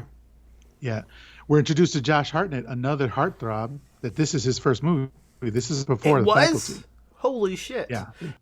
So they've given us Jamie Lee Curtis. Sorry to interrupt you. They gave us Jamie Lee Curtis. This was Halloween was her first movie. They gave us Paul Rudd. Halloween was her first movie, and they gave us Josh Hartnett, which was his first movie. God I think damn. he filmed The Faculty first, but this was released theatrically first. I did not realize that this franchise is such a gift. Side note, The Faculty, amazing movie. Nobody talks about it. That movie rocks. That movie was I saw it when it came out, and I was like, oh, it's just another ripoff of cheap '90s. I Know What You Did Last Yeah. Summer, Scream, which is a piece of shit. Just a You piece of shit. I like Scream. I like Scream. I'm just kidding. But when it came out, I didn't and it had a lot of sci-fi. It had a little bit of a sci-fi element Yeah. with Invasion of the Body Snatchers. Hmm. But we saw it recently for a movie night that we had, and I was surprised. Robert Rodriguez did a great job with that movie, and Yeah. everybody was in it. That was pre-Frodo. What's his name? Elijah Wood. Elijah He Wood lives was by in you. it. Yeah, does he? Oh yeah, he's out in Austin. That dude has. So, side note to the side note I made, Elijah Wood, he's doing a lot of great things for the genre right now. Yeah, he's no, not Cinestate. What's his Spectrovision. Spectrovision. Yeah, he did. Yeah, he's putting he out. did Mandy, The Cuddle Out of Space, a bunch of movies. He's doing a lot of good things on the production side. Also has a great podcast called Visitations. If you haven't checked it out, Yeah, no, I actually just ran through it last weekend. It was a good great podcast. Yeah. The 2-episode part he had with Guillermo del Toro was great. I haven't listened to that one because it came out after I went through it originally. It was like a bonus episode after the fact. I gotta get to those.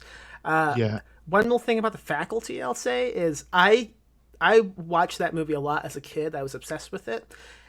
One movie I strangely did not watch until maybe the last 5 years is Carpenter's The Thing. And that has quickly become like one of my favorite movies. And I realized because like maybe last year I rewatched The Faculty again for the first time. That's really similar. They have a fucking direct scene lifted from The Thing when they do that blood test. Oh yeah, definitely. It's such a different experience watching that after seeing The Thing. How similar all of that is. Plus, like you said, it's almost a remake of Invasion of the Body Snatchers. It kind of is a remake. Yeah, but it's so good, and it subverts a lot of tropes. For example, the kids having sex are always the first ones to die, which Carpenter started in Halloween, but he never intended it for it to be the trope. He wasn't saying anything about promiscuity or women having sex out of wedlock, anything like that. The people who came afterwards thought that's what he was saying, and then it became derivative of that. But what he was saying was that when you're having sex, you're not paying attention to your surroundings. So that's when Michael Myers, he's in the shadows. He's not going to wait until you're waiting around. He's going to wait till you're getting down when you're boning. When you're having sex, that's when he's going to kill you. That brings up a good point. I bet you John Carpenter is really good at sex because he is a master of pacing. Think about it. I bet you he's got some great swing hip action. Yes, he does. It's all in the hips. It's thrusting all upward. in the hips. It's all in the hips. Where's that from? Happy Gilmore. Happy Gilmore. That's right. Get in your hole. That's what he says. Get in the hole. But also, Carpenter was part of a rock group. I forget the name of his group.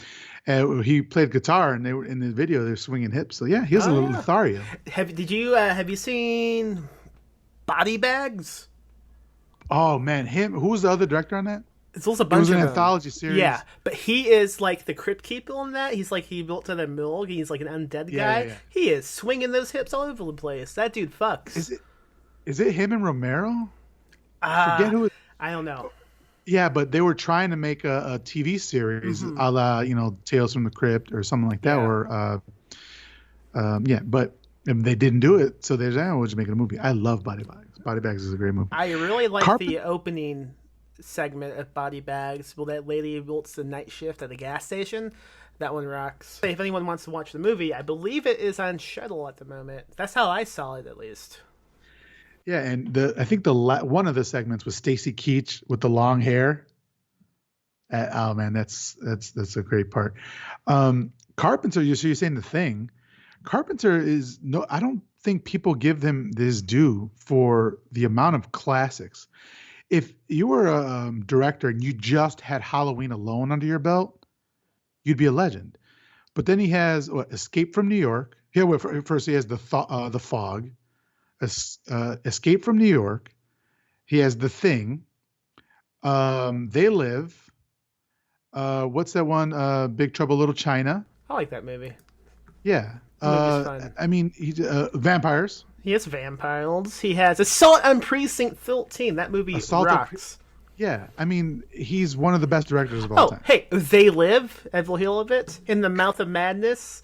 I wasn't the biggest fan of In the Mouth of Madness. Okay, that's okay. Wait, I know a wait. lot of people who don't like it. I love it, but that's okay.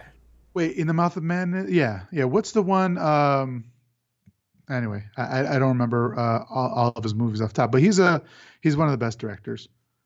It's a shame. Like, okay, so this is a bit of a side note again, but like, what's going on with him? Is it just he can't get funding anymore? He's not interested in filming. What's going on?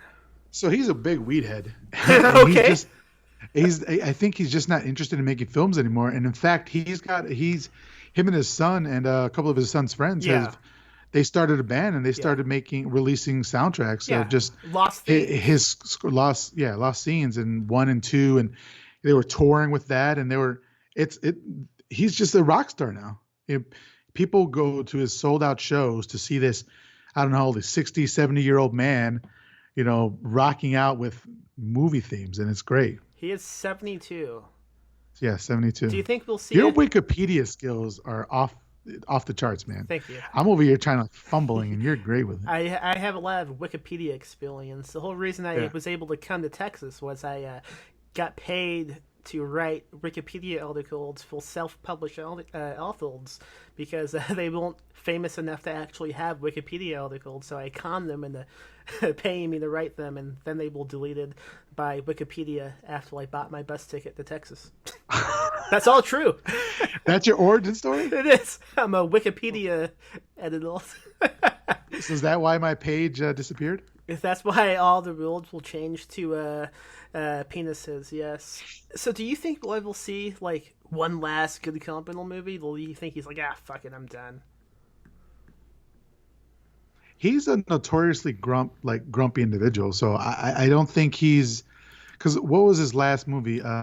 Something to Hell, Drag Me to Hell, I believe. No, it was The World. It's with The Ward, yeah, right. yeah. I didn't. I did see it. I don't think it was good. No, it wasn't good. I think his last good, and then he did Mars. Ghost what's it of called? Mars.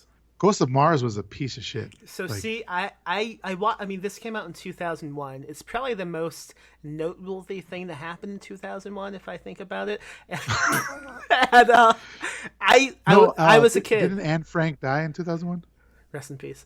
I was 8 when this came out. Okay, so I watched it a lot. I liked it. I have not watched it again since I have grown to have to understand sometimes things will not always good. So in my brain, that movie rocks. But if I watched it now, who knows what I would think of it. So that's unfortunate.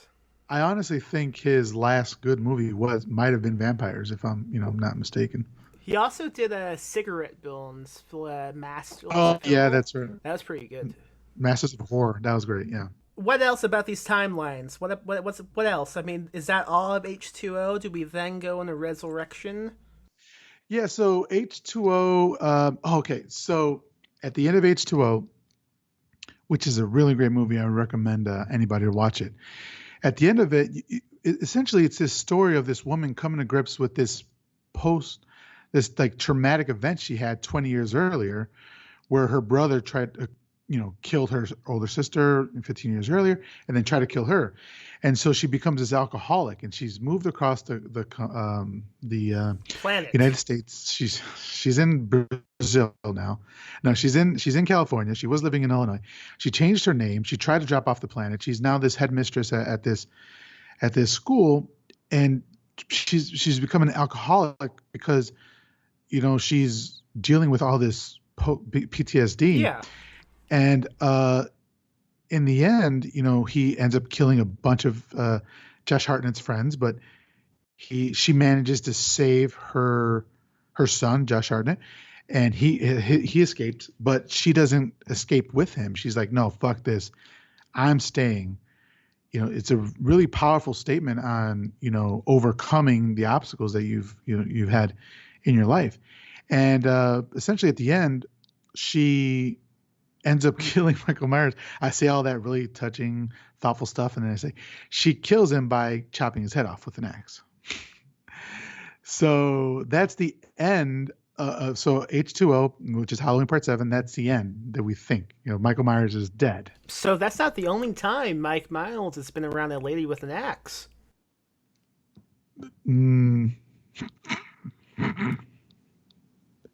There was the one bathroom scene, right? Yeah. Yeah, What? yeah. In the hotel. Oh no, I was making a reference to the actor Mike Miles, who was in a movie about an axe wielding a female. I don't know what the fuck was that movie called? How I Married an Axe Murderer. Yeah, or Why yeah. I Married an Axe Murderer. That was a deep reference, Max. I didn't get that one. Oh, you laughed like you did, and I thought, yes. I thought you were making a reference to another horror movie that had the axe scene, The Shining. Yeah, The Shining. Yeah, that's right. Yes. The Shining. Don't want to get sued. Want to get sued? We should talk more often. Shop Mr. Birds? We have lots of good references. Yeah. So we think that's the end of Michael Myers, but of course, capitalism and all that. Halloween Resurrection comes back. Jamie Lee Curtis hates the script, and she's like, I don't want to be in it. They force her contractually. When she signed up for 7, H2O, the stipulation was that she'd have to come back for a sequel. So she has to come back, but she's killed off within the first 20 minutes, probably first 15 minutes. It's like the first 5, right? Well, no, there's once again, a really great opening scene where they explain that she didn't actually kill Michael Myers at the end of part 7. It was somebody else. It was somebody else, Yeah. right? It was one of the EMTs. Michael Myers has a real thing. He has a hard-on for EMTs. He hates them. But he ends up switching The mask. outfit and mask with this EMT, and he crushes the guy's larynx so he can't say anything. And that Laurie Strode ends up killing, or Katie Strode. That's the name she's changed to. So that whole Carrie. scene kind of reminds me of like a what are those video games called? You will name Snake and you would just do ninja stuff, like he would hide in a trash can. Metal Gear Solid. Yeah, that's like a fucking Metal Gear Solid move right there. Fucking dragging the body and changing outfits. Yeah. Yeah, I wish he would do more of that. Can you imagine like a trash can moving down the street and his mask pops up looking at you? Remember that? That'd be terrifying. So, but she's killed off within the first, 20 minutes. Yeah. And then the rest of the movie is a huge piece of shit. That's with Busta Rhymes and Tyra Banks. It's incredibly dated. It's so dated. It's basically a web series. So Busta Rhymes and Tyra Banks have this company, Dangertainment, and Yes. it's basically the real world in this house. And on Halloween night, they get a bunch of horny teenagers into this house, and they have a whole bunch of different cameras set up throughout the house and all that. It's crap. I saw it the other day. It's What utter year shit. did that come out? 2002. Okay, so it's not okay. Would you consider that a found footage movie? No, It's kind of a hybrid. no. Yeah, because they're switching back and forth. Yeah, So What do you think the original script was that made Jamie Lee Curtis go, "Fuck this! I don't want to be involved." I that all that I bet you that whole thing. But She was like, I like, want to be killed now. she had to have been involved throughout the script, though, right? So what was she doing in it? Do you think she was a producer? Like, what fucking hell would have been like? Huh? I'm gonna deal with this PTSD by producing the show about the house that triggers me. Yeah, I have no idea what they were thinking, but yeah, I it want was to I terrible. want to see that original screenplay. I I like reading screenplays. I got a copy of the original Halloween, and that's because I have to have everything. It's pretty great, but I can't imagine what would be in a screenplay where she would think about breaking the contract so she wouldn't have to be in it. You know? Do you think I'll, she fucked Breville in that movie? yeah, probably, probably. Nice. That's my favorite category on Pornhub. Go on. The Step Brothers, yeah. Slashel Brothers. Slash. So that's H2O, and then Halloween Resurrection, and then yeah, like we said, after Halloween Resurrection, the new movie, you got the Rob Zombie remakes. That's their its own timeline, and then you got the Halloween movie that came out in 2018, and that only has Halloween 1 and this Halloween that are in the timeline, and then they already finished shooting Halloween Kills. Did they finish it? That was supposed to Yeah, that was supposed to come out. It got delayed. It was supposed to come out like this month or last month, Oh man, that's sad. or possibly in September. It was supposed to come out very recently, and then they delayed it till next year. And then so Halloween Kills is going to be coming out October October. 2021, and then Halloween Yeah. Ends is October 22. I'm looking at it 2022. right now. I think I saw something online about how the script for the Halloween Kills had leaked. Any luck finding that one yet? I don't like doing. I hate spoilers. Okay. I fucking hate spoilers. So I'll see a trailer once, and then that's it. I'm done with it. I pretty much know when I want to see a movie. So I hate that the new way they have it where it's like 3 or 4 different spoilers, and there's new information in each spoiler. Yeah. So I'm sorry, 3 or 4 different trailers, and Yeah. there's used spoiler information. So by the time you've seen all trailers, you pretty much knows what's going on. I agree with you. I mean, I do like that they already have like a trilogy planned out ahead of time before the original movie came out.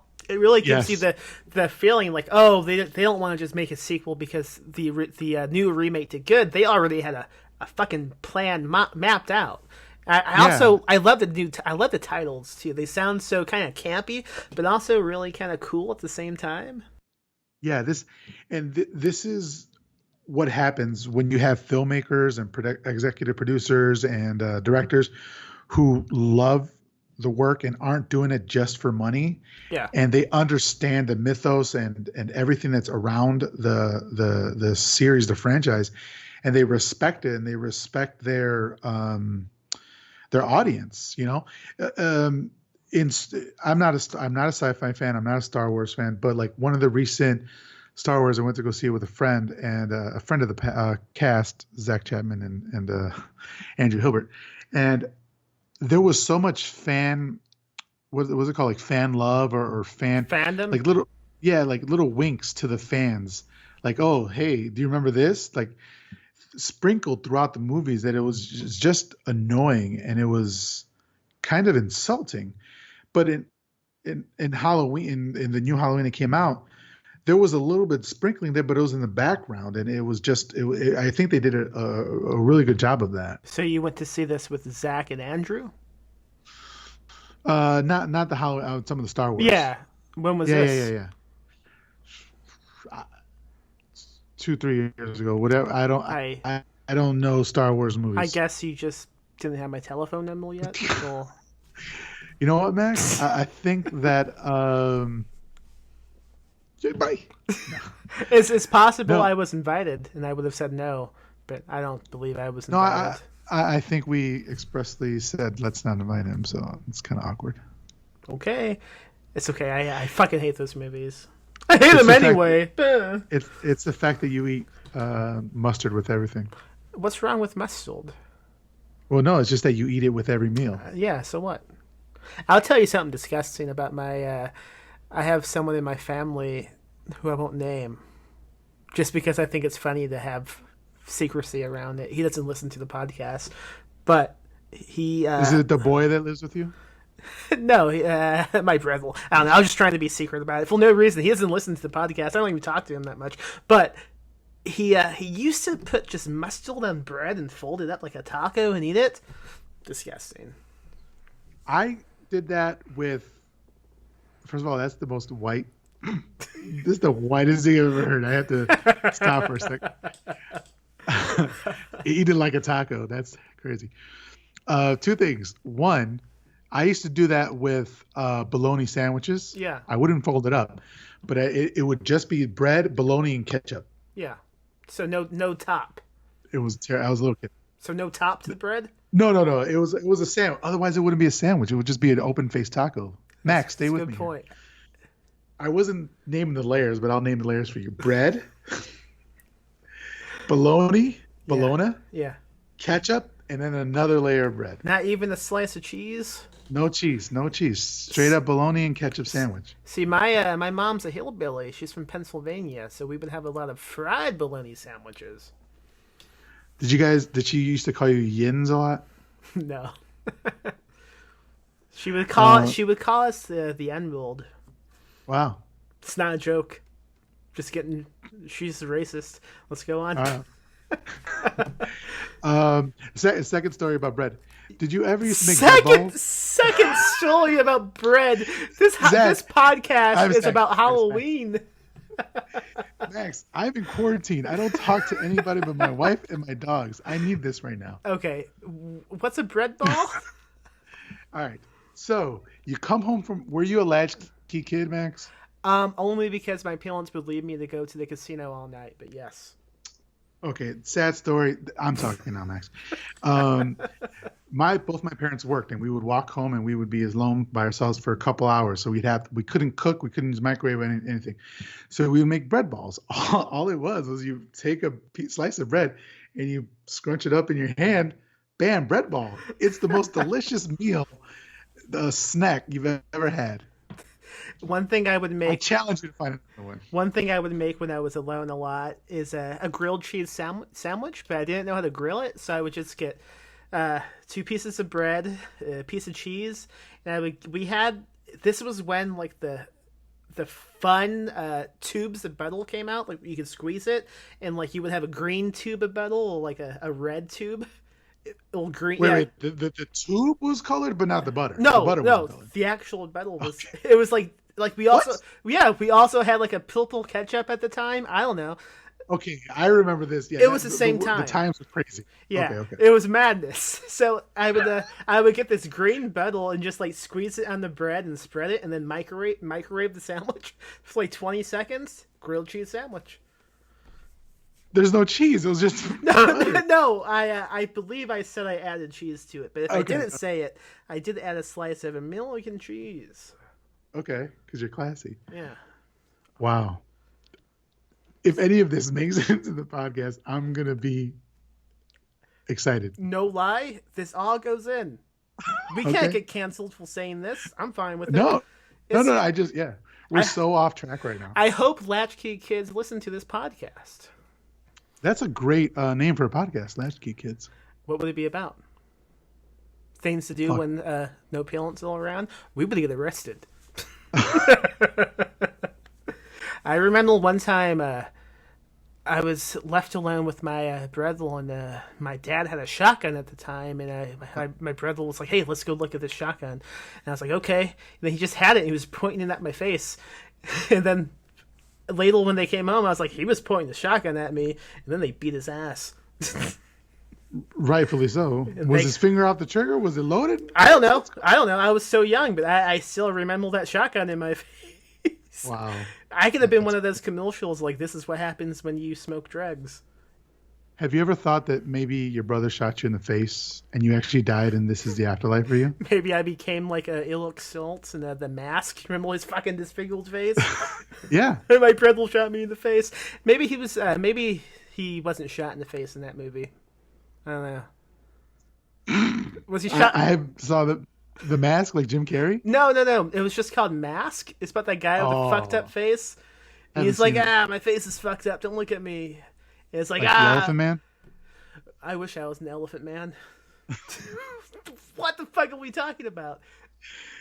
I don't know. Have we finished going through the movies at this point, at least? Yes, we've gone through the movies. Okay. Movies are done. You have other things to talk about this franchise. Get on with it. You have comic books, what novelizations? Yeah. The so there was a bunch of not a bunch of novelizations, but you got Halloween, Halloween 2, Halloween 3. There's a Halloween 4 out there, but then they didn't make one for 5 or 6 or 7 or even 8 that I've been able to track down. But then in the mid 90s, something happened. You remember the Goosebumps series? Yeah, right? I know. R.L. Stein. Well, those are all the craze. So for some reason, they decided to make a Halloween type of Goosebumps. What? With Michael Myers. No. And there's 3 of these novels. What? They're called Halloween the Scream Factory, Halloween the Old Myers Place, and Halloween the Madhouse. And they're all like these teenagers, but you know how in the movies it's always teenagers, but they're always like 20, 30 years old. You know, these are like, while you're reading it, you're thinking teenagers, you're thinking 14-year-olds, and they're getting killed by Michael Myers.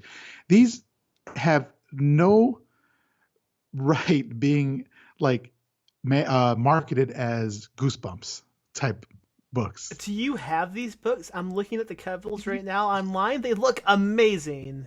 You're goddamn right I have these books, man. Tell me everything you can about them. No, I mean, they were written by this, I don't know if it's pseudonym or not, but this woman named Kelly O'Rourke. And they're not good, but they're fascinating. And, you know, I grew up reading, you know, King, a little bit of Kuntz's, a lot of horror. And a lot of Goosebumps actually. And when this came out, I didn't even know that these came out. I found these when I was an adult already. I can't believe, you know, I didn't know about them. But, you know, it's an interesting piece of, I don't know what they were thinking, honestly. But yeah, and then they came out with a movie for a novelization for the movie that just came out. So those are the novels. This just the merchandising on this series is crazy. How did you find these children's books? I can't find them even available online, not even at like a ridiculous price. They just will not sell by anyone. eBay, Amazon. The good thing is when I was like before I had a house, you know, before I had all these bills, I had a lot of disposable income. Yeah. And so I would just go on eBay and look this stuff up. And back then, I got these books maybe 10, 15 years ago. I know for a fact that I've had like the original novelizations for at least 20 years. They were only going for, at the time, it was a lot of money, $50, $60. Mm-hmm. Now they're going for $200-$300 sometimes because they're completely out of print. That, you know. So there's been a bunch of novels released for almost every movie in the series. Trading cards, textbooks, like Taking Shape is like a very thick, almost documentary type of textbook that came out on the making of each Taking Shape movie. Yeah, Taking Shape. Wasn't the original movie called The Shape? Like that was the original title? The working title? It might have been the working title, but they did refer to Michael Myers in the script as The Shape. Yeah, I think that was the like tentative title during the pre-production. I could be wrong. Yeah. So just the merchandising of this franchise. There's, you know, vinyl soundtracks that come through Mondo, which is a great gallery here in Austin. Waxworks, just original soundtracks.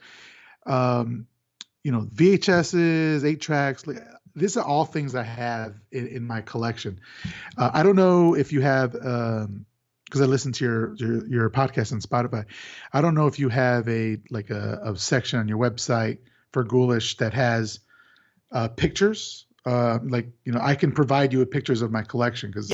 I whenever a new episode comes out, I don't know if folks know this, but it goes to ghoulishpod.com, and there's like a little blog post with like the way to listen to it and the description, but I could add photos to this page. Yeah. So Yeah. what's cool is that I have I'm lucky enough to have an office, a study that's my own, and my wife has her own study, and I've just been like customizing it with the things. So I have a bunch of Mondo posters and other gallery posters, and a bunch of my um, memorabilia from this movie. So I'd love to share with you guys. I want to show off my collection. Hell yeah. Uh, but Why else? there, Why else spend money if you can't brag about it? exactly right.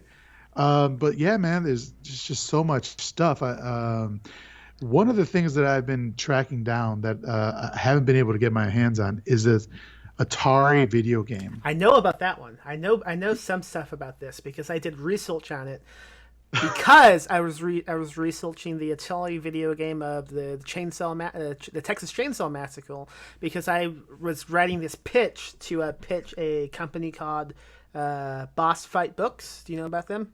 No. They do like these small books about different video games.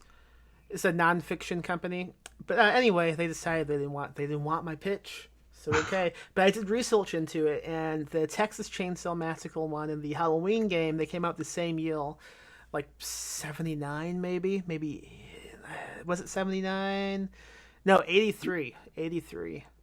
Okay, so it came out in '83, and both of them did, and it was like these were the first video games of this genre, basically, and Yeah. also they will the rights were gotten by Wizard something, Yeah, and that sounds familiar. they were gotten super cheap because no one had really like made a video game off of a movie before this, so they were like, yeah, if you want the rights, take them. Who gives a shit? And yeah, and it was like shocking the violence in these video games compared to like other video games at the time. Right, right. When really it's just like less than 8-bit Yeah. or just 8-bit. I don't know exactly what happens in the Halloween game because most of my research went into the Texas Chainsaw game. But like in Yeah. that game, you all Leatherface, and the job is just to kill like ladies. That's just what you do. Yeah. So I've never played it, but I've seen gameplay of it like on YouTube. And from what I remember, you're not Michael Myers. You're the babysitter, and you have to avoid him. It's kind of like Dig Dug. Have you ever played Dig Dug? Yeah, Where except you're just not digging, but you're just moving yeah. up and down and just trying to avoid him. And yeah, man, like I can't track down a copy of it, and if I do, it's out of my price range. I see. But I see one of the main. There's two ways you can play. I'm looking at the Wikipedia page. Remember, I'm the king of Wikipedia. You yeah, you obtain points in two ways: by rescuing children and bringing them to safe rooms located at both ends of each floor of the house, and by stabbing the killer with the knife if it can be located. You advance a level either by rescuing 5 kids or stabbing the guy twice, and he gets quicker with each new level. Okay, pretty cool. that's one of those games where it would probably be completely frustrating to play. You probably couldn't get past the first 2 levels. Yeah, I All suck those at games are video super games. hard back then. You ever play Zombies Ate My Neighborhoods? No, what was it on like Super Nintendo or Nintendo? Let me. I have to Google it. I used to play it all the time when I was a kid, but I can't think of what goddamn system it was. But yeah, it was Super Super Nintendo. Yeah, yeah, yeah. Yeah. That game. I mean, you were a kid in a suburban neighborhood fighting all these different monsters. My favorite game of all time, probably. It's also impossibly difficult. Like at one point in the game, you have to fight like a 50-foot tall baby. It's insane. Yeah, So just my Friday night. Yeah. yeah. That sounds awesome. I believe you can find it like online in one of those. Is this a virus? Simulators. Is this a virus website or a real website? But yeah, I found it that way because I also pitched that fucking Boss Fight Books company that game, and they were like, "No, that's okay." I don't know, man. So there's actually, have you heard of I know you said you're not into video games or you don't play them, Dead by Daylight, which is, it's an online multiplayer game in which you play, I think it requires 6 people, up to 6 people. There's like 5 survivors and 1 killer. Okay. And then So you can play it as the killer or the survivors. That game is really fun. But you can buy the Michael Myers skin for like $20 or whatever, and then the Laurie Strode skin and all that. So I don't spend money like that. It's a skin. I'm not going to spend It's a $20 on scam. it. Yeah. Yeah, but there's that as well. I hate that shit, man. The bonuses you can pay. Like I bought the game. Give me all the stuff. Don't make me keep Yeah, fucking that's paying, you con artist. or the digital downloads. Yeah, Yeah, that it sucks. annoys me. I don't play as many video games now, mostly because I'm bad at them and it makes me mad. I'm just really bad at video games. I avoid like the online stuff because I don't know. I want to play by myself. Well, I like Yeah, I'm same. Yeah. Yeah, I mean, I'm okay with playing like if someone's sitting next to me. That's cool, but I don't like doing online video games. One game that sticks out that is relevant to the theme of this episode is fuck, I don't know the name of it now, but I own it. It's basically you and a bunch of other folks in a cabin, and it's kind of like a choose your own adventure type of game. Hmm. Does that sound at all familiar? I'm, What I'm looking console? at PlayStation Full Until Dawn is what it's called.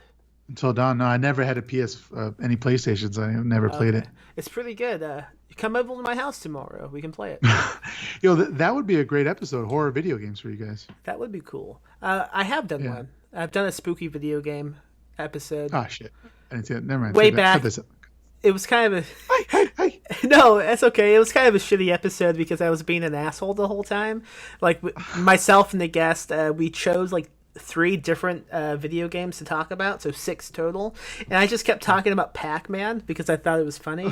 So I mean, I could do a genuine spooky video game episode. Yeah, you got all the Resident Evils, all that sort of stuff.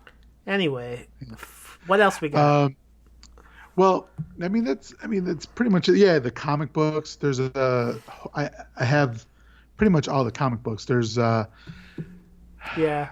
I just Halloween got Night a Dance. I just got a notification on my phone from twiddle.com, and the headline is President Trump says he plans to ban TikTok from the U.S. What? Yeah, How? he's angry. The TikTok boys are gonna kill that man. Old man yells at cloud. Yes, yes, it is. Do you think Michael Myers would be on TikTok?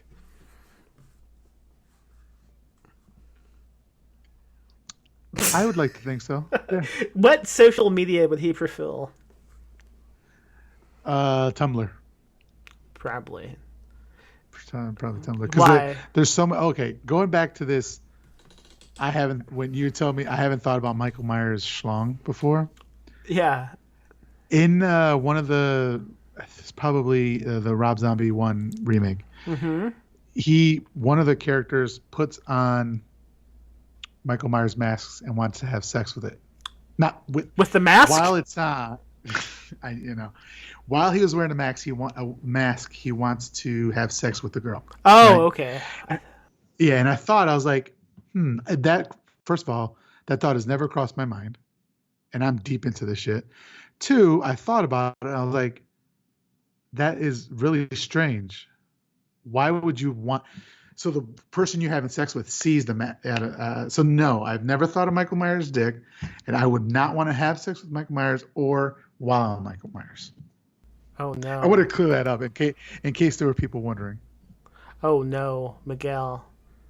I just There's Michael Myers porn? I just Googled Michael Myers erotica, and I found a website. Fuck. Am I going to read this? It's many chapters long. It's the love of Michael Myers. Not on my list of topics to talk about because I have no information on that. Okay, you continue talking about what you're talking about, and that's a treat for everybody who gets through this whole episode. I will read erotica to the audience. Kind of like the Simpsons erotica fan fiction I read at your. Yeah. All right, so while Max looks that up, there's Halloween Night Dance, came out in 2008 by Devil's Due Publishing. Halloween 30 Years of Terror. Halloween, the first death of Laurie Strode, and then just regular Halloween 1, 2, and 3 from Chaos Comics. They vary in level of, some of them are shit and some of them are okay. But I just collect it because I need to collect everything. What are these comics like? Like, what plot are they following? Some of them, so obviously like the first death of Laurie Strode, it's just a one-shot comic. It's just a way to make money. They every single one of these has variant covers. So like, for example, Halloween Night Dance, it's four issues, I believe, but they have over 25 separate covers Whoa. or something like that. It's Did you something say ridiculous amount. did you And say night dance or knife dance? should be Knife Dance, but it was Night Dance. Damn, I thought maybe it could have been knife dance. That sounds pretty Like- cool. Like that gif of Michael Myers dancing. That's pretty cool. Yeah, so my question, well, when I was preparing for to be on your podcast, because I respect you as a podcaster and as an author, do my research.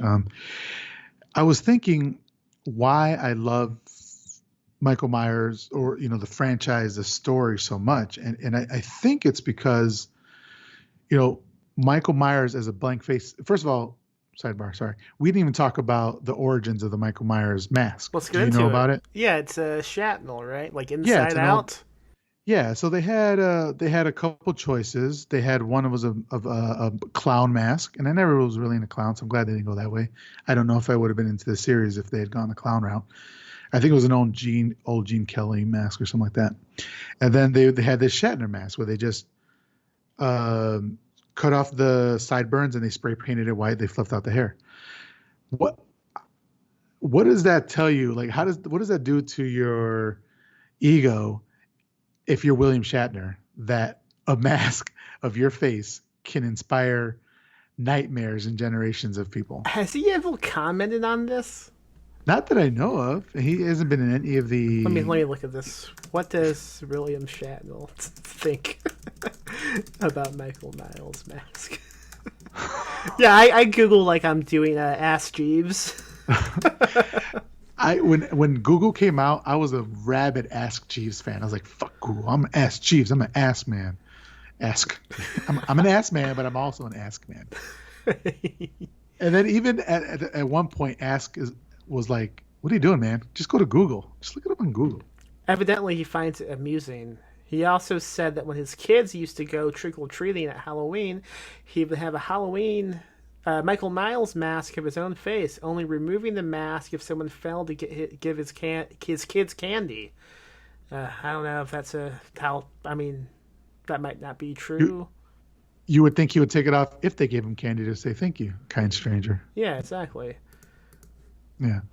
Another thing about the mask in the Halloween franchise is after part 2, they fucked it up.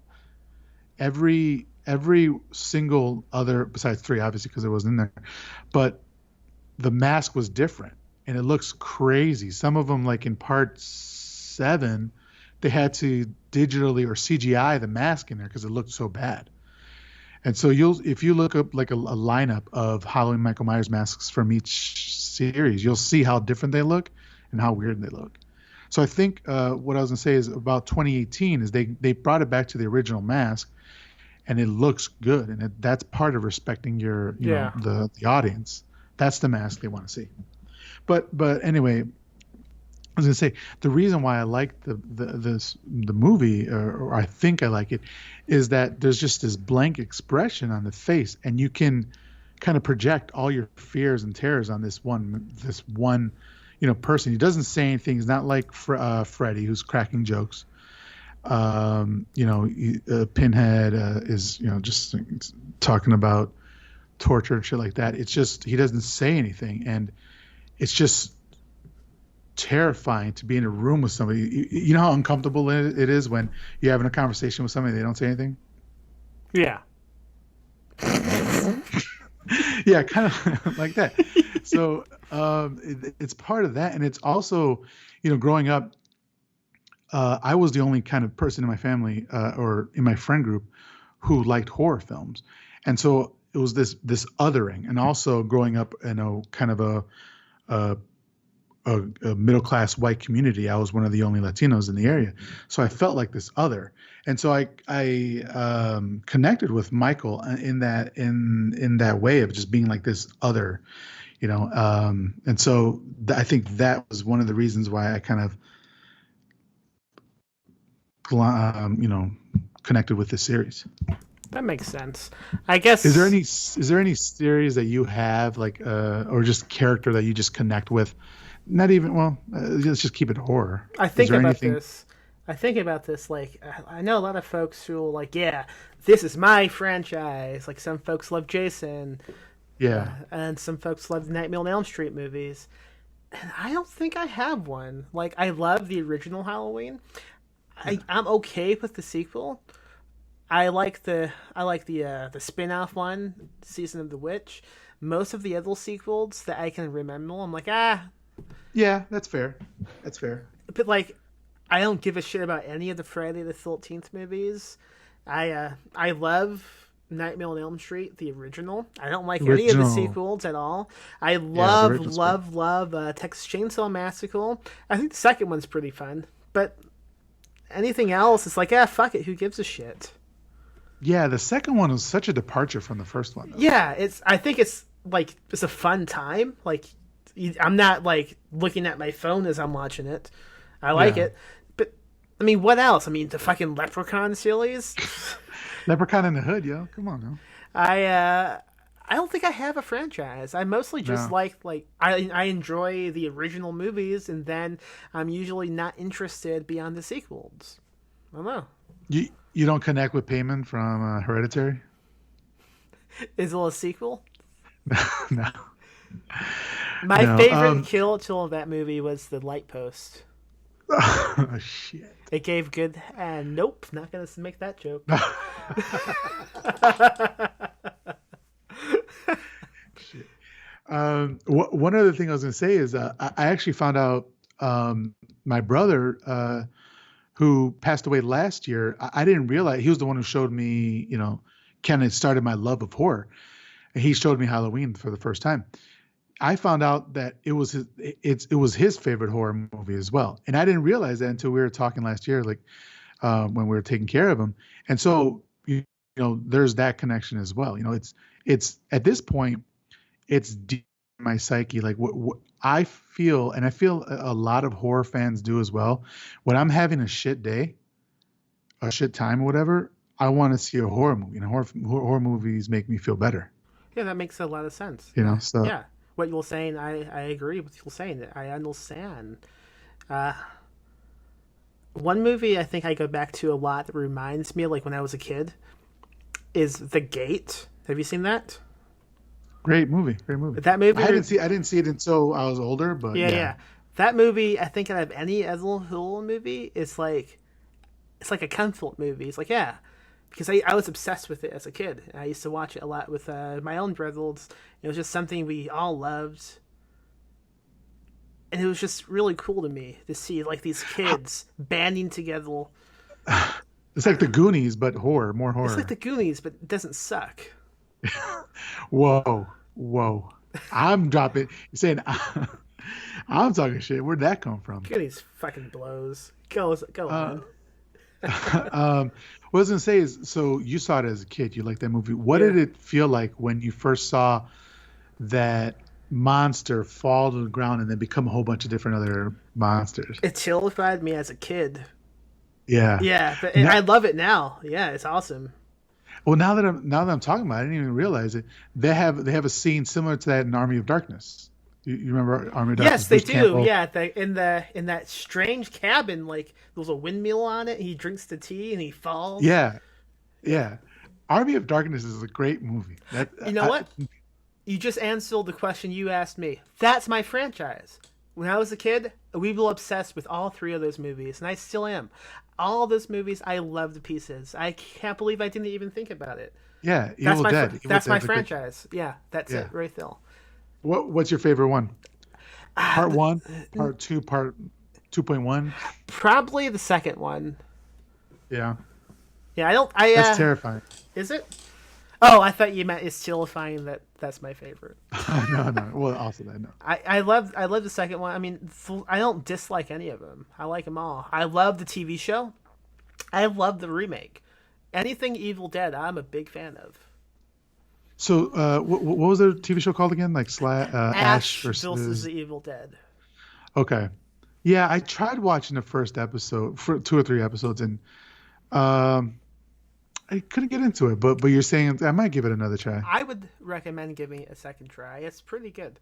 I liked it. I liked it. I haven't finished it though because I think like I finished the season, then I stopped. Then that was all that was on, and then later on they added more seasons to Netflix. I just haven't gotten to it yet. Have you? Okay. What did you think of the remake?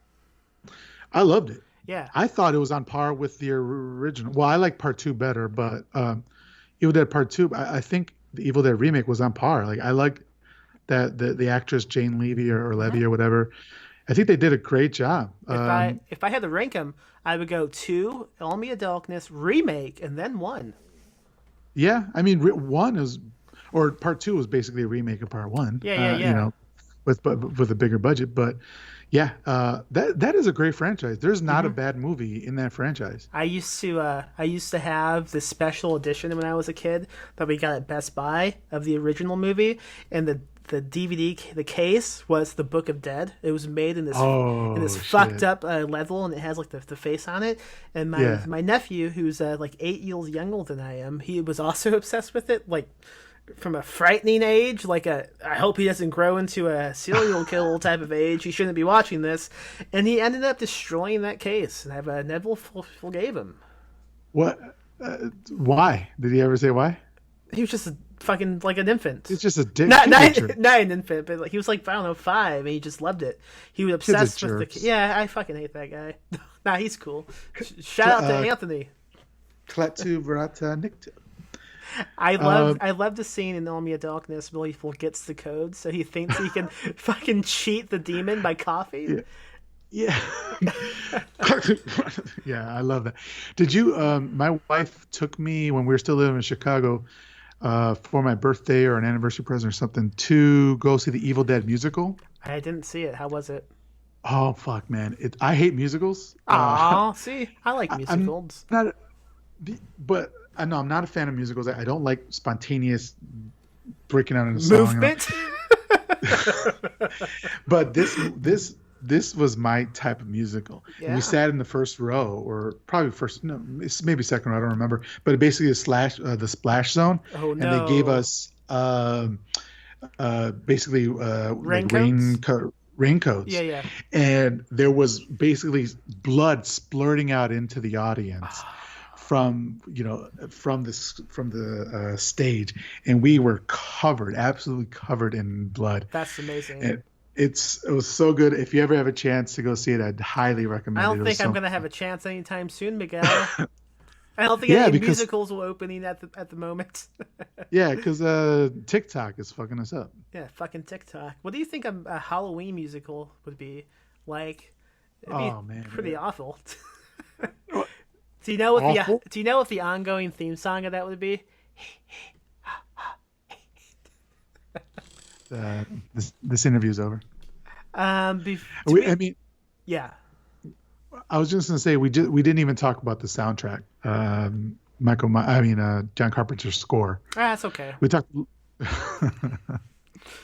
of the Well, most it's just iconic. one of the most disturbing songs, I think. It is a skilly song. That theme song. Yeah, it's frightening. I mean, there's the story of him showing the movie, the unfinished original Halloween, to a test audience. And everybody hated it and laughed at it. Oh But man. this was without the score. Okay. This was without the score. Then they added the score, and everybody loved the movie and thought it was one of the most scariest things they ever saw. Because without that score, the movie is not it's not the same. Yeah. I didn't know that, but makes sense to me. I love the soundtrack to that movie. I love all of his soundtracks. He is a great musician.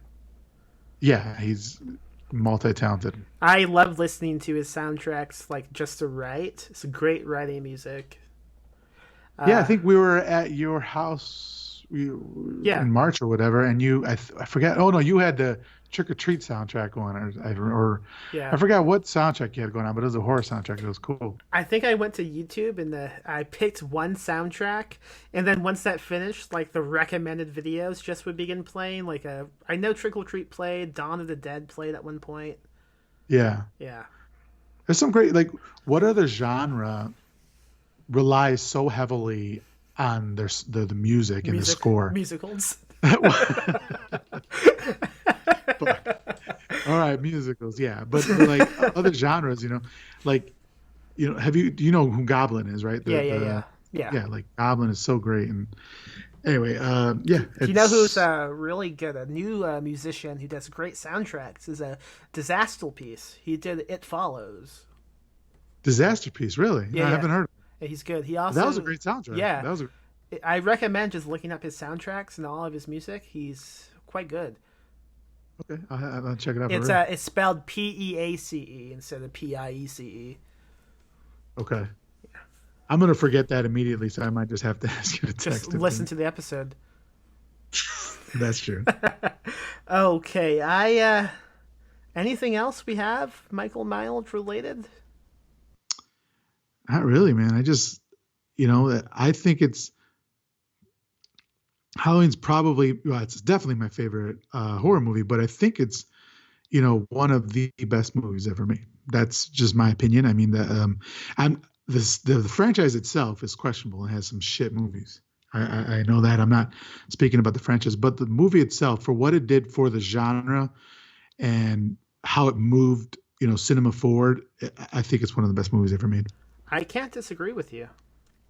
It does. I mean, it's one of the. I don't know if it is the original slasher, but it's one of them. It's one of the original ones, and it does it so right. It takes the unstoppable unknown to the extreme in a way that is terrifying, because no matter what you do to this thing, it will not stop. It will get up. It will come back for you. There's no escaping it. Yeah, it's basically life. Yeah, but at the least, shape is life. Yeah, the shape of life. Yeah, and as far as it being the original, it wasn't the original. There was like 13 women, which was like in 45 or something like that. And then there's obviously Black Christmas, which came out in 74. Which is also a great film, but it perfected it. It brought it down to, made it a science. And there's a reason why there's before Halloween and there's after Halloween, right? All right, so now as this podcast is coming to an end, and I will read erotica at some point, but before we do that, I thought maybe since this episode has covered not only Halloween, but a lot of John Carpenter, and also the Evil Dead franchise for some reason, maybe we should rank John Carpenter's movies. I have no list prepared, so it's going to be a spontaneous list. I know you hate things that are spontaneous, Miguel, as you mentioned. I hate it. You hate spontaneity? Okay, so do you want to take a crack at this? Should we come up with this list together? I don't know. Let's come up together, but let's start at number one. I mean, we already know. So I think you'll top. I know you'll top is Halloween, but I think mine's The Thing. I mean, I'm not going to lie. I mean, they're both game-changing movies. The Thing, for the practical effects, is absolutely bonkers. Even to this day, I mean, that blood testing scene alone is ridiculous.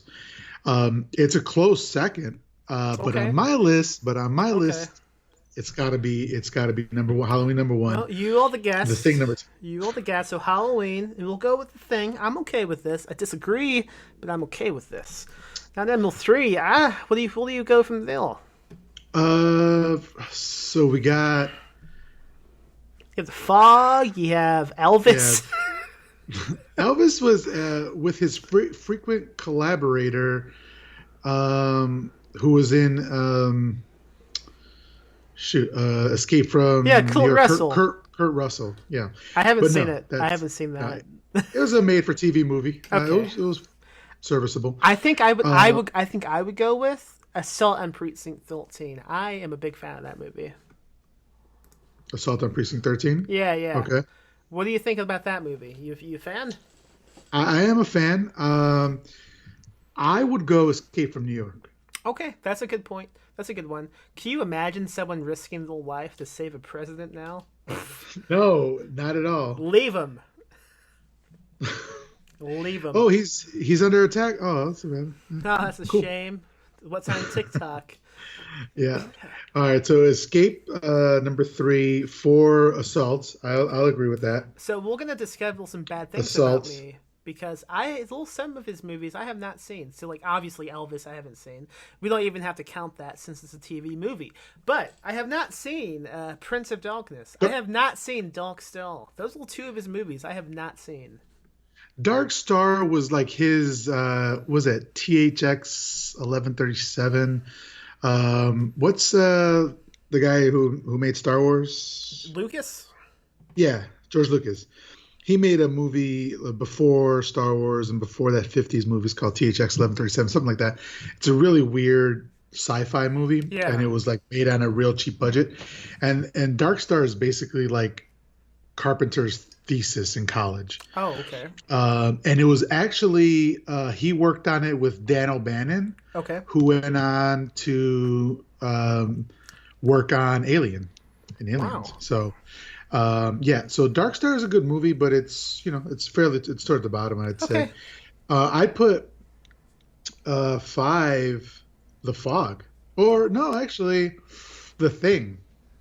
What? We already agreed that's 2. What are you talking about? Okay. You go you for had it. 5 as the thing, you fucking asshole. No. Did I say The Thing? I'm sorry. What? Yeah, you did. No. Halloween number 1, The Thing 2, Escape from New York 3, Assault 4, The Fog 5. Okay. All right, you're back with me. I'm I'm sorry. back I with might have- you. All right. I'm also a big fan of They Live, but I know a lot of folks hate that movie. I like it. I think I'd go The Thing. No, not. God damn it! Why am I keep saying The Thing? Oh no. Christine. Mm-hmm. I'd go Christine 6, Okay. and then They Live 7. Okay. Okay. You would switch it. I would. I also haven't seen Stallman. Fuck, I'm not qualified to make this list. Starman is like a romantic drama starring dang it, what's his name? Jeff something or other. Bridges. Jeff Bridges, yeah. It was a decent sci-fi movie. I'm not the biggest sci-fi movie fan. What about Prince of Darkness? I have not seen that. I know that a lot of folks are a fan of that movie. I haven't seen it. That's got some pretty good scares. It's a pretty good special effects, but for me, it's not. It's going to be maybe in the top 10. All right. You seem to But already have a list written. Just go on and tell me what you have. well, okay, so we know Ghost of Mars is going to be on the bottom. No, all right. So we're at 7. We're at They Live 7. We'll just do the movies you've seen. Okay. So because there's yeah. So Dark Star you haven't seen. We got Assault already. We got Halloween already. Elvis you haven't seen. You've seen The Fog. You know right? what? You know what? Ranking things is awful. Because, like, Big Trouble in Little China is also a great movie, and it feels strange to have it so far away from the front of the list. But that just goes to show what a director Carpenter is. Ranking something like a filmography of one of the greatest it seems insulting somehow now that I think about it, because it's almost like you're trying to nag him. I mean, a lot of fun. Just go watch him, I guess, is maybe the conclusion of this podcast. Go watch his movies. Celebrate what he's made. And hope one day he returns to it within the next decade or 2 that he has on this planet. All right. I can't let you get away without finishing my top 10. Okay. But I already got it, so just you sit there and you I'll drink my look coffee. pretty. All right. Halloween, number 1. The Thing, number 2. Escape from New York, number 3. Assault 4. The Fog 5. Christine 6. They Live 7. Big Trouble 8. Vampires 9. Body Bags 10. No, I'm I don't know if Body Bags and counts. Big Trouble. Does Body Bags count? Why wouldn't it? Did he direct it? Yeah, he directed it. Hold on. Hold the fuck on. It's a 3 segments, and he directed 2 of them: the gas station and here. Hold the fuck on. I'm trying to find the Wikipedia page. Toby Hooper was the other director. I didn't realize he was so involved in it. Did you think he was just like an actor? I thought maybe he was like he was involved in producing it as well. Okay, I see that now. I didn't realize he directed so much of it. Yeah. So that's it. That's the top 10. Okay. Look at that, and he's got a bunch of other movies. Most of them are crap, but I mean, any director would kill to have this top 10. Who do you think is maybe not his equal, but also deserves to be in this discussion? Like, I think David Cronenberg has to be in the discussion. So there's this. I'm not sure how if you're really into hip hop or not. Got an answer on that? Cool. There's this new thing that they've been doing during quarantine with Timbaland and Swiss Beats. It's called Versus. And what they do is they get two rappers from the same era, same coast or whatever, or different coast, and they put them up against each other on video, song for song, 20 songs. They go round per round. And then they just, so I'll play one song, another one plays another song, and then who wins. The people watching get to decide who's won each round. If they were to do a versus of horror directors, I don't know who would go up with, top 10 for 10. Hitchcock, obviously. Yeah, Hitchcock. Right? Cronenberg has to be involved. Kubrick, but not Kubrick because he didn't really make that many spooky movies. Yeah. I mean, he did the moon landing, so. That's true. That was terrifying. Did you see that deleted scene where they artificially inseminated that moon alien? What the hell? I'm making a reference to the deleted scene from the Halloween movie we were talking about. Yeah. You're gonna if you cut that earlier scene out of the podcast. Why would I cut it out? No, just to fuck with yourself. I don't know. I don't know what you like to do on your off time, man. Yeah, you do. This is my off time. Yeah. So okay, so we have Hitchcock. Hitchcock. Spielberg. I mean, not horror, but you know. I mean, the top three that come to mind immediately. Well, Phil, if you count Hitchcock, you have Hitchcock, you have Cronenberg, you have Cronenberg, you have Craven. Absolutely, you have to have Craven in that conversation. Notice the inclusion of only men. Well, yeah, that's true. If we're saying top 10. Yeah. So if there's a woman, a female director who's done 10, but obviously there's great women directors, and I'd love to be having this conversation in which we have one or more who's had 10 horror movies. But it hasn't happened. Not to my knowledge. Who's the female director who wrote or directed Near Dark? Oh, Catherine Bigelow. She's made a lot of great movies, but that's really the only one in this genre. Yeah. She's a great director, though. I mean, she did Point Break, for fuck's sake. Yeah, she did Point Break. She did Near Dark. Yeah, she did The Hilt Lockle. She did that 9/11 movie about Anne Frank. Yeah. There's a lot of really great women directors in horror right now that are working right now. So I think when we were growing up, we didn't have the women directors that could have this kind of catalog. But I think going forward, there's definitely going to be. I would hope so. Fuck yeah. Jennifer Kent, she did The Babadook. Yeah, she did that new one, which is called... Fuck. I don't know. I didn't see it. Yeah, I wanted to see that one too. I haven't seen it though. I think it's on Hulu. I don't know. Like someone described it to me as just a fucking the Nightingale. Yeah, I know it's really depressing and like just emotionally destruction to watch, and I haven't been in the mood to kill myself watching the movie. I would watch the Vivitch just like on a Saturday morning. I actually watched it on a Saturday morning. I have to pause you right now. What did you just call it? The Vivitch. Is that how you always call it? Nah, just being pretentious. Fuck. It's the witch. I've never heard anyone say it out loud like that. I That's lo- exactly what it's. That's yeah, literally what it's called. I The know. Vavitch. I love that guy. Robert Eggles is his name. I think The Lighthouse was most likely my favorite movie of 2019. I don't think it was the best movie of 2019, but it's definitely my favorite.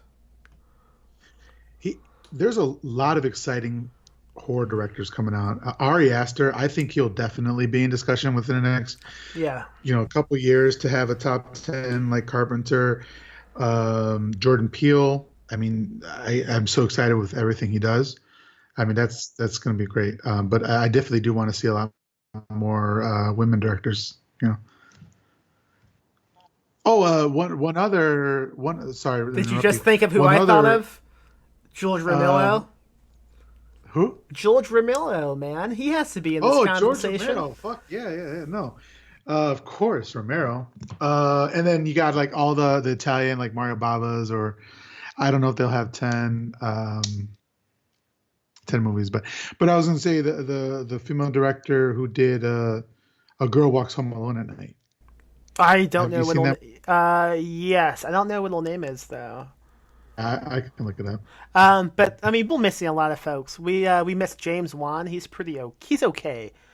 But Tobe Hoople, he's one of the all-time greats, I think. Sam Raimi. Yeah, yeah. There's a lot, but I think Mike Flanagan will probably be in the discussion at one point. Do you know who will never be in the discussion of one of the best directors of the genre? Eli Roth. That guy's a fucking no. trash can. Hey, he might be reading one of your scripts. I hope not. Rob Zombie will never be in that. Yeah, let's have an anti list of directors who will never be. Uwe Boll, he'll never be on there. Let me ask you a question about Rob Zombie. Do you hate all of his movies? I liked House of a Thousand Corpses. It was a fresh take. It was something new. But then he's got this aesthetic that he just won't get away from. And directors they move and they evolve and they each movie is something different. His aesthetic, he just brings it with him everywhere he goes. He brought that trailer trash redneck aesthetic to suburban Haddonfield for Halloween.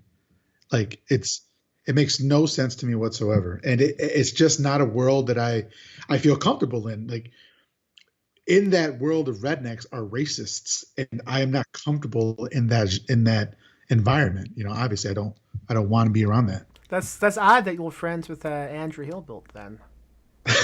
hillbilly hillbilly Hilbert. I Most of his movies don't do much for me, but I will say The Lords of Salem I think is an excellent film. Really? I really like that movie. I have I have a nice emotional attachment to House of a Thousand Corpses, only because when did that come out? 2001. Yeah, about right. Sounds about right. So I was like maybe 8, 9, and I clearly remember like my parents were at the casino, but my brother and I had discovered how to download movies like on LimeWire. So we stayed up so late downloading that fucking movie, and then Took 7 hours. it was like 2 a.m. And then we watched it, and it was great, and we loved it. And I recently watched it again, and I was like, oh wait a minute, this movie's not good. But it still felt nice with that memory, at least. I mean, any movie with Chris Hardwick as a mermaid, I think, or something, it's got to be quality. Okay, so Miguel, I think that covers this discussion. Do you have anything else to add? What's the strangest Halloween thing you own in the house? Great fucking question. So, are you familiar with Ghanaian movie art posters? No, Like, okay. no. So you should definitely look this up. So in Ghana, there's this thriving industry of artists that when there was this in the 80s and 90s, when there was this VHS boom, a bunch of video rental places popped up everywhere. And then, but Hollywood wasn't sending them the artwork for the movies. And a lot of them were bootlegged. So an industry sprang up of artists making artwork for these movies, but they never saw the movies. I'm looking at And them right now, and they don't make any fucking sense, but I love them. I'm looking at they make one. I'm looking at one full Tango and Cash, and it has Sylvester Stallone and Kurt Russell from his Kill Till, and it's all it's not his. It's Always Sunny in Philadelphia. Big Trouble in Little China, and they're like shooting at a fucking one of those demolition trucks. What the yeah. fuck?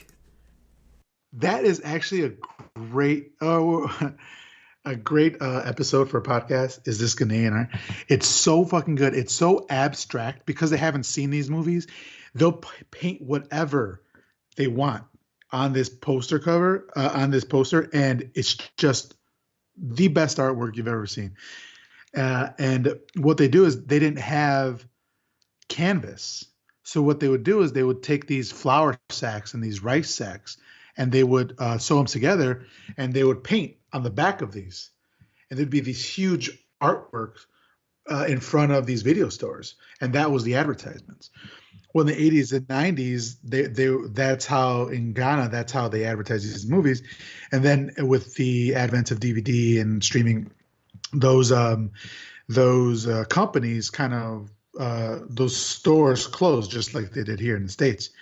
But now there's this growing movement within the poster community, the art community, to kind of champion these artists. And specifically, there's a gallery in Chicago called Deadly Prey Gallery, where they work directly with these artists and they give them 50% of the profits of these whenever they sell their posters.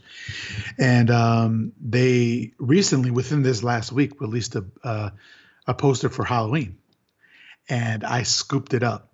It's the original one. It's on two flour sacks that are sewn together, and it looks so freaking amazing. And the size, it's like 40 by 30 or something like that. Yeah. So a regular poster print is like 27 by 36, 24 by 36. These are like 40 by 60 or something like that. They're huge, massive things. Do you have a link to this photo? I can't even find it by Googling this Halloween one. If you go on Instagram and look up Deadly Prey Gallery. Okay. Deadly Prey. It must be so new, like it hasn't even made it on like Google Images yet.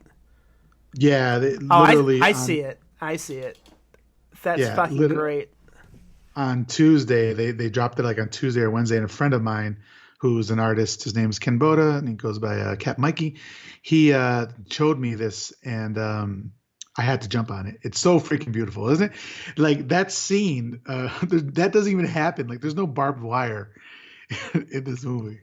Oh my god, how much all these postals? How much do they go, Phil?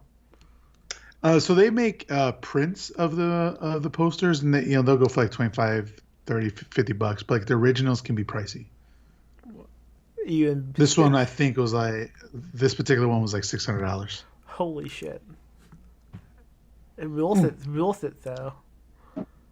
Oh yeah, I mean for an original, yeah. I mean, this is essentially a piece of art, and an original piece of art goes for a lot of money. I'm looking at the original one they had for basket case, and it's ludicrous.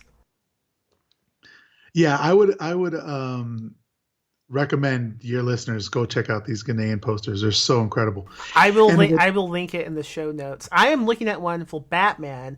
Well, Batman is flying with Robin's severed head in his hand. What the fuck? When I found these guys last year, the year before, it became my new favorite thing. I will most likely end up buying one of these. Not an original, because I only have podcast money.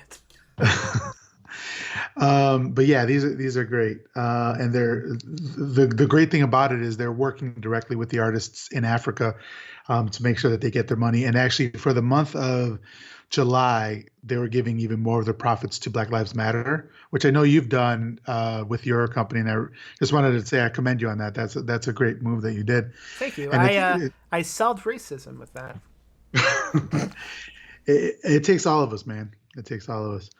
So, but yeah, this is a great. Oh, what I was gonna say is, they had a traveling gallery, and they were going to all these cities, and they had stacks of these original artworks, just these flour sacks, and they were scheduled to come to Austin the weekend after we went into quarantine. God damn it! I was so fucking bummed. If they come know. back, you have to let me know. I have to come with you. Oh, for sure, man. I'll definitely let you know. Fuck, this is really cool. But yeah, this is such a, and not only is it cool, but like the whole movement and like what they do with the profits is really great. So thank you for bringing this up. I will link it in the show notes for anyone who wants to buy something which will support a great cause, and you will also have a badass postal to brag about to all of your friends. Yeah. That is the weird, that I haven't gotten it yet, but that will be the weirdest piece in my collection. You'll have to send me a photo once it's hanging up. That's I will definitely. okay. I believe I have some Halloween erotica, but okay. So this is from a website called Wattpad. What are you doing? I'm gonna sit back and just enjoy this. Yeah, okay. I'll keep one hand where you can see it, but I can't see you right now because I'm looking at this page. So the title, even better. The title is called "It's Always Been You," and it seems to be like fucking 20 chapters long. So I'm not going to read all of those, but this is the description of the novel. It's by someone called Pumpkin Milk Tea, by the way. So the description is, you and Michael have been friends a while. You were the only person Michael could ever confide in, and the only person who understood him and accepted him for all he was. What happens when he kills his family and is ripped away from the only thing he's ever cared about? And what happens when he returns 15 years later? Okay, so I'm going to read you the table of contents now. Chapter 1 is called Let's Run Away. This is a whole book? It seems to be. Wow. Chapter 2 is Halloween, Part 1, and then Halloween, Part 2, and then A/N, parentheses, sorry. I don't know what that means. The next chapter is called When I See You Again. And then The Smith's Grove Redemption. And then It's Hard to Stay Away. And then I Have Waited So Long for You. And then another A/N. What the fuck does that mean? I'm clicking on this. Hold on. Oh, this is like a note from the author to let them know why they haven't updated in a long time. And then the next chapter is called Madman. The next one is Please Don't Take My Sunshine Away. One Way or Another. I'm Sorry. The Thrill of the Kill. Just Like You. Fuck Away the Pain. I'm Sorry. Once again, maybe that's also an update. I'm not going to click on it. And then the final chapter is Trouble in Paradise. So I'm going to click on Fuck Away the Pain, obviously. I do not know what to expect, but I do know there's a disclaimer on this erotic book called, on this chapter specifically, called Caution. Now, warning, this chapter contains smut. If you aren't comfortable with smut, then I will put a note where it ends. So I guess, okay, I'm going to read to when it says end of smut. I hope you are ready for this, listeners.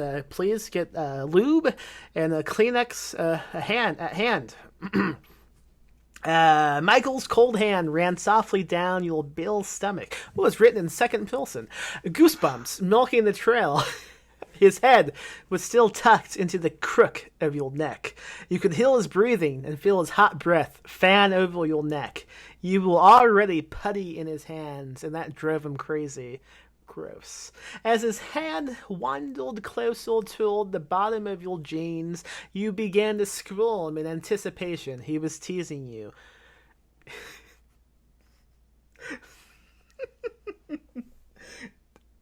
I believe this is Michael using this dialogue. You already getting excited, darling? At this point, his... What? Michael Myers is talking? He's talking! This is incredible. At this point, his hand had slipped under your jeans and was... Okay, so now you're getting the tense confused. At one point in the sentence, you have has, and now you do was... Okay, the hand was hovering just above where you needed him. What do you want, doll? All you gave in response was a whine. Come on. Oh, no, this is him saying, come on, sweetheart, use your words. That's Michael Miles saying that. You cried out softly, please, Michael. He clicked his tongue. Please what? Your head rolled to the side slightly with a soft whine. Please touch me. Michael obeyed, his hand resting on your... his hand resting on your clothed sex. You let out another whine as your hips bucked into his palm, desperate for some friction. His milk found its way onto Michael's face as his hand pushed itself into your underwear. His calloused hands milking wonders. He touched you in all the right places. His thumb rubbed circles on your clit. So Michael isn't even wearing a mask in this. Even he doesn't like fucking with the mask. He took his mask off. Does that mean like he can't put it back on, like one of those fucking Mandalorian things? I don't get the reference. It didn't take you long to come. He was better than any hookup you've ever had.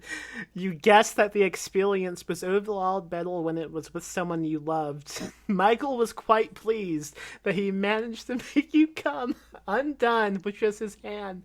Other than reading a few books on human anatomy and reproduction, plus the occasional pill mag he found at home when he was a child, he had never done anything like this before and was kind of winging it.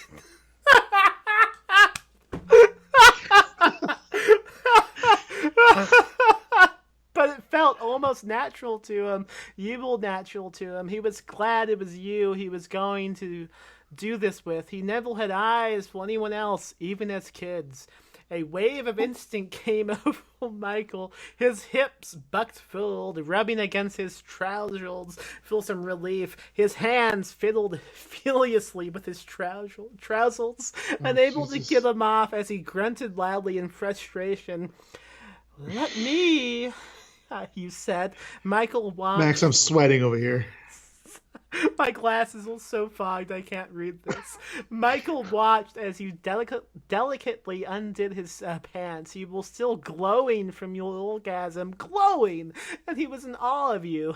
He didn't know how he managed to get the most beautiful and loyal girl ever, but fuck was he grateful for you. What?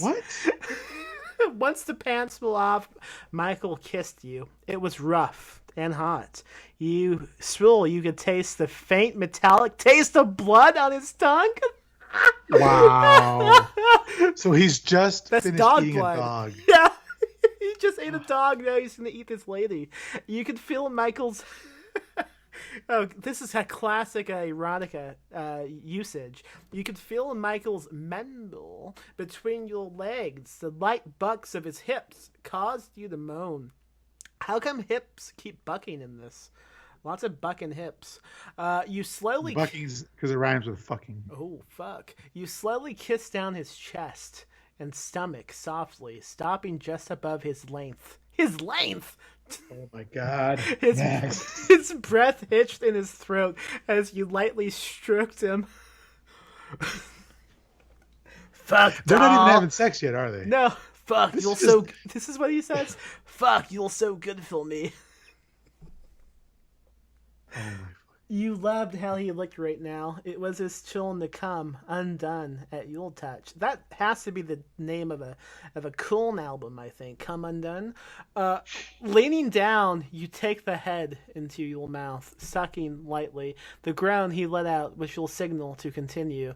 You took as much of him as you could into your mouth and jolt what you couldn't reach. He was quickly becoming a moaning mess on the bed, his head tangled in your heel as he began to thrust gently into your mouth. You hummed as you took him, sending vibrations through his Mendel.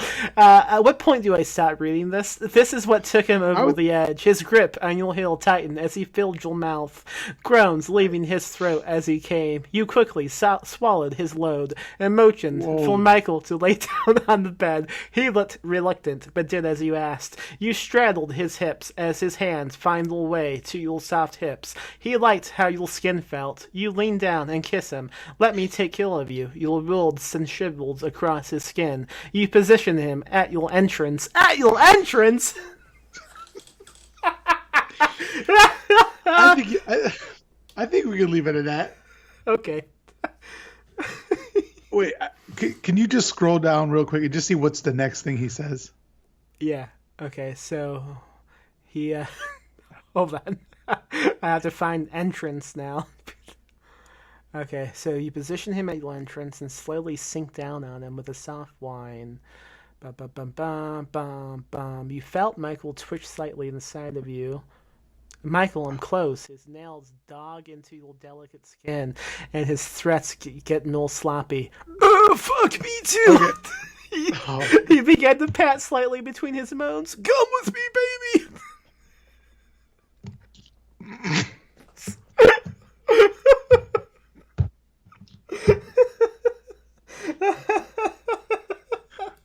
And scene. So I have some interesting facts about this. On this Wattpad page, they have taglines for like the whole book, and these are some of the taglines this author has used: Freddy Krueger, Friday the 13th, Halloween movies, iconic movie villains, Jason Voorhees, Michael Myers, XXX, Nightmare on Elm Street, Slashers. So I don't know if at one point in this book, Freddy and Jason also get involved. I'm not going to read the rest of it and find out. I bet you it's one of those search engine optimization things, like where they put on eBay listings, something like, you're selling a movie, a Halloween movie, but you want to get everybody who's looking for horror movies, so you put Jason and Freddy. I also just realized 10 feet away from me on the other side of this bedroom door, my family is sitting. I'm going to have to answer some questions. And they can't hear my end of it, no, because you get your headphones on. I sound like a lunatic. You're just reading a fanfic erotica to... Well, they know I'm doing a podcast. Sure, oh, God. Podcast has started 3.5 hours ago. Has anyone made it... I mean, consider what I just read a gift to anyone who made it through 3 hours of this conversation. I'm going to have to add some type of content warning in the beginning of this episode. Watch out for the end. Miguel, you, what, do you have anything else you want to plug besides that cool, fuck, my head is scrambled now. Talk, do you have anything to plug or social media? To plug it. No, I'm just a horror lover, man, and how can folks I just love talking horror. I mean, like, do you want to talk about your Instagram or Twitter account at all? I mean, for like-minded folks. No. I don't really promote or anything like that. I just like you, Max. I just like talking horror. Do you with people, have a Wattpad account? Now I should come clean and tell you that I wrote this story. Are you pumpkin milk tea? I am guilty as charged. That was disgusting. Jesus Christ. Thanks for having me on the podcast, man. This is great. Thank you. Have a good night.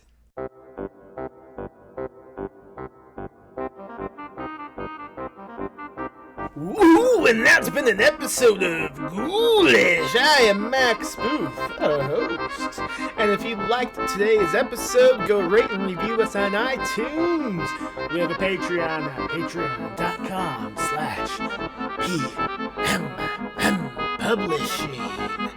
If you want a spooky Ghoulish t-shirt, go on over to tpublic/user/PMM. You can follow us on Twitter at Ghoulish Pod. You can follow us on Instagram at PMM Publishing. You can email us a spooky thing that's happened to you, and I might read it on the podcast. Email us at ghoulishpod@gmail.com. and go buy the books we publish at perpetualpublishing.com.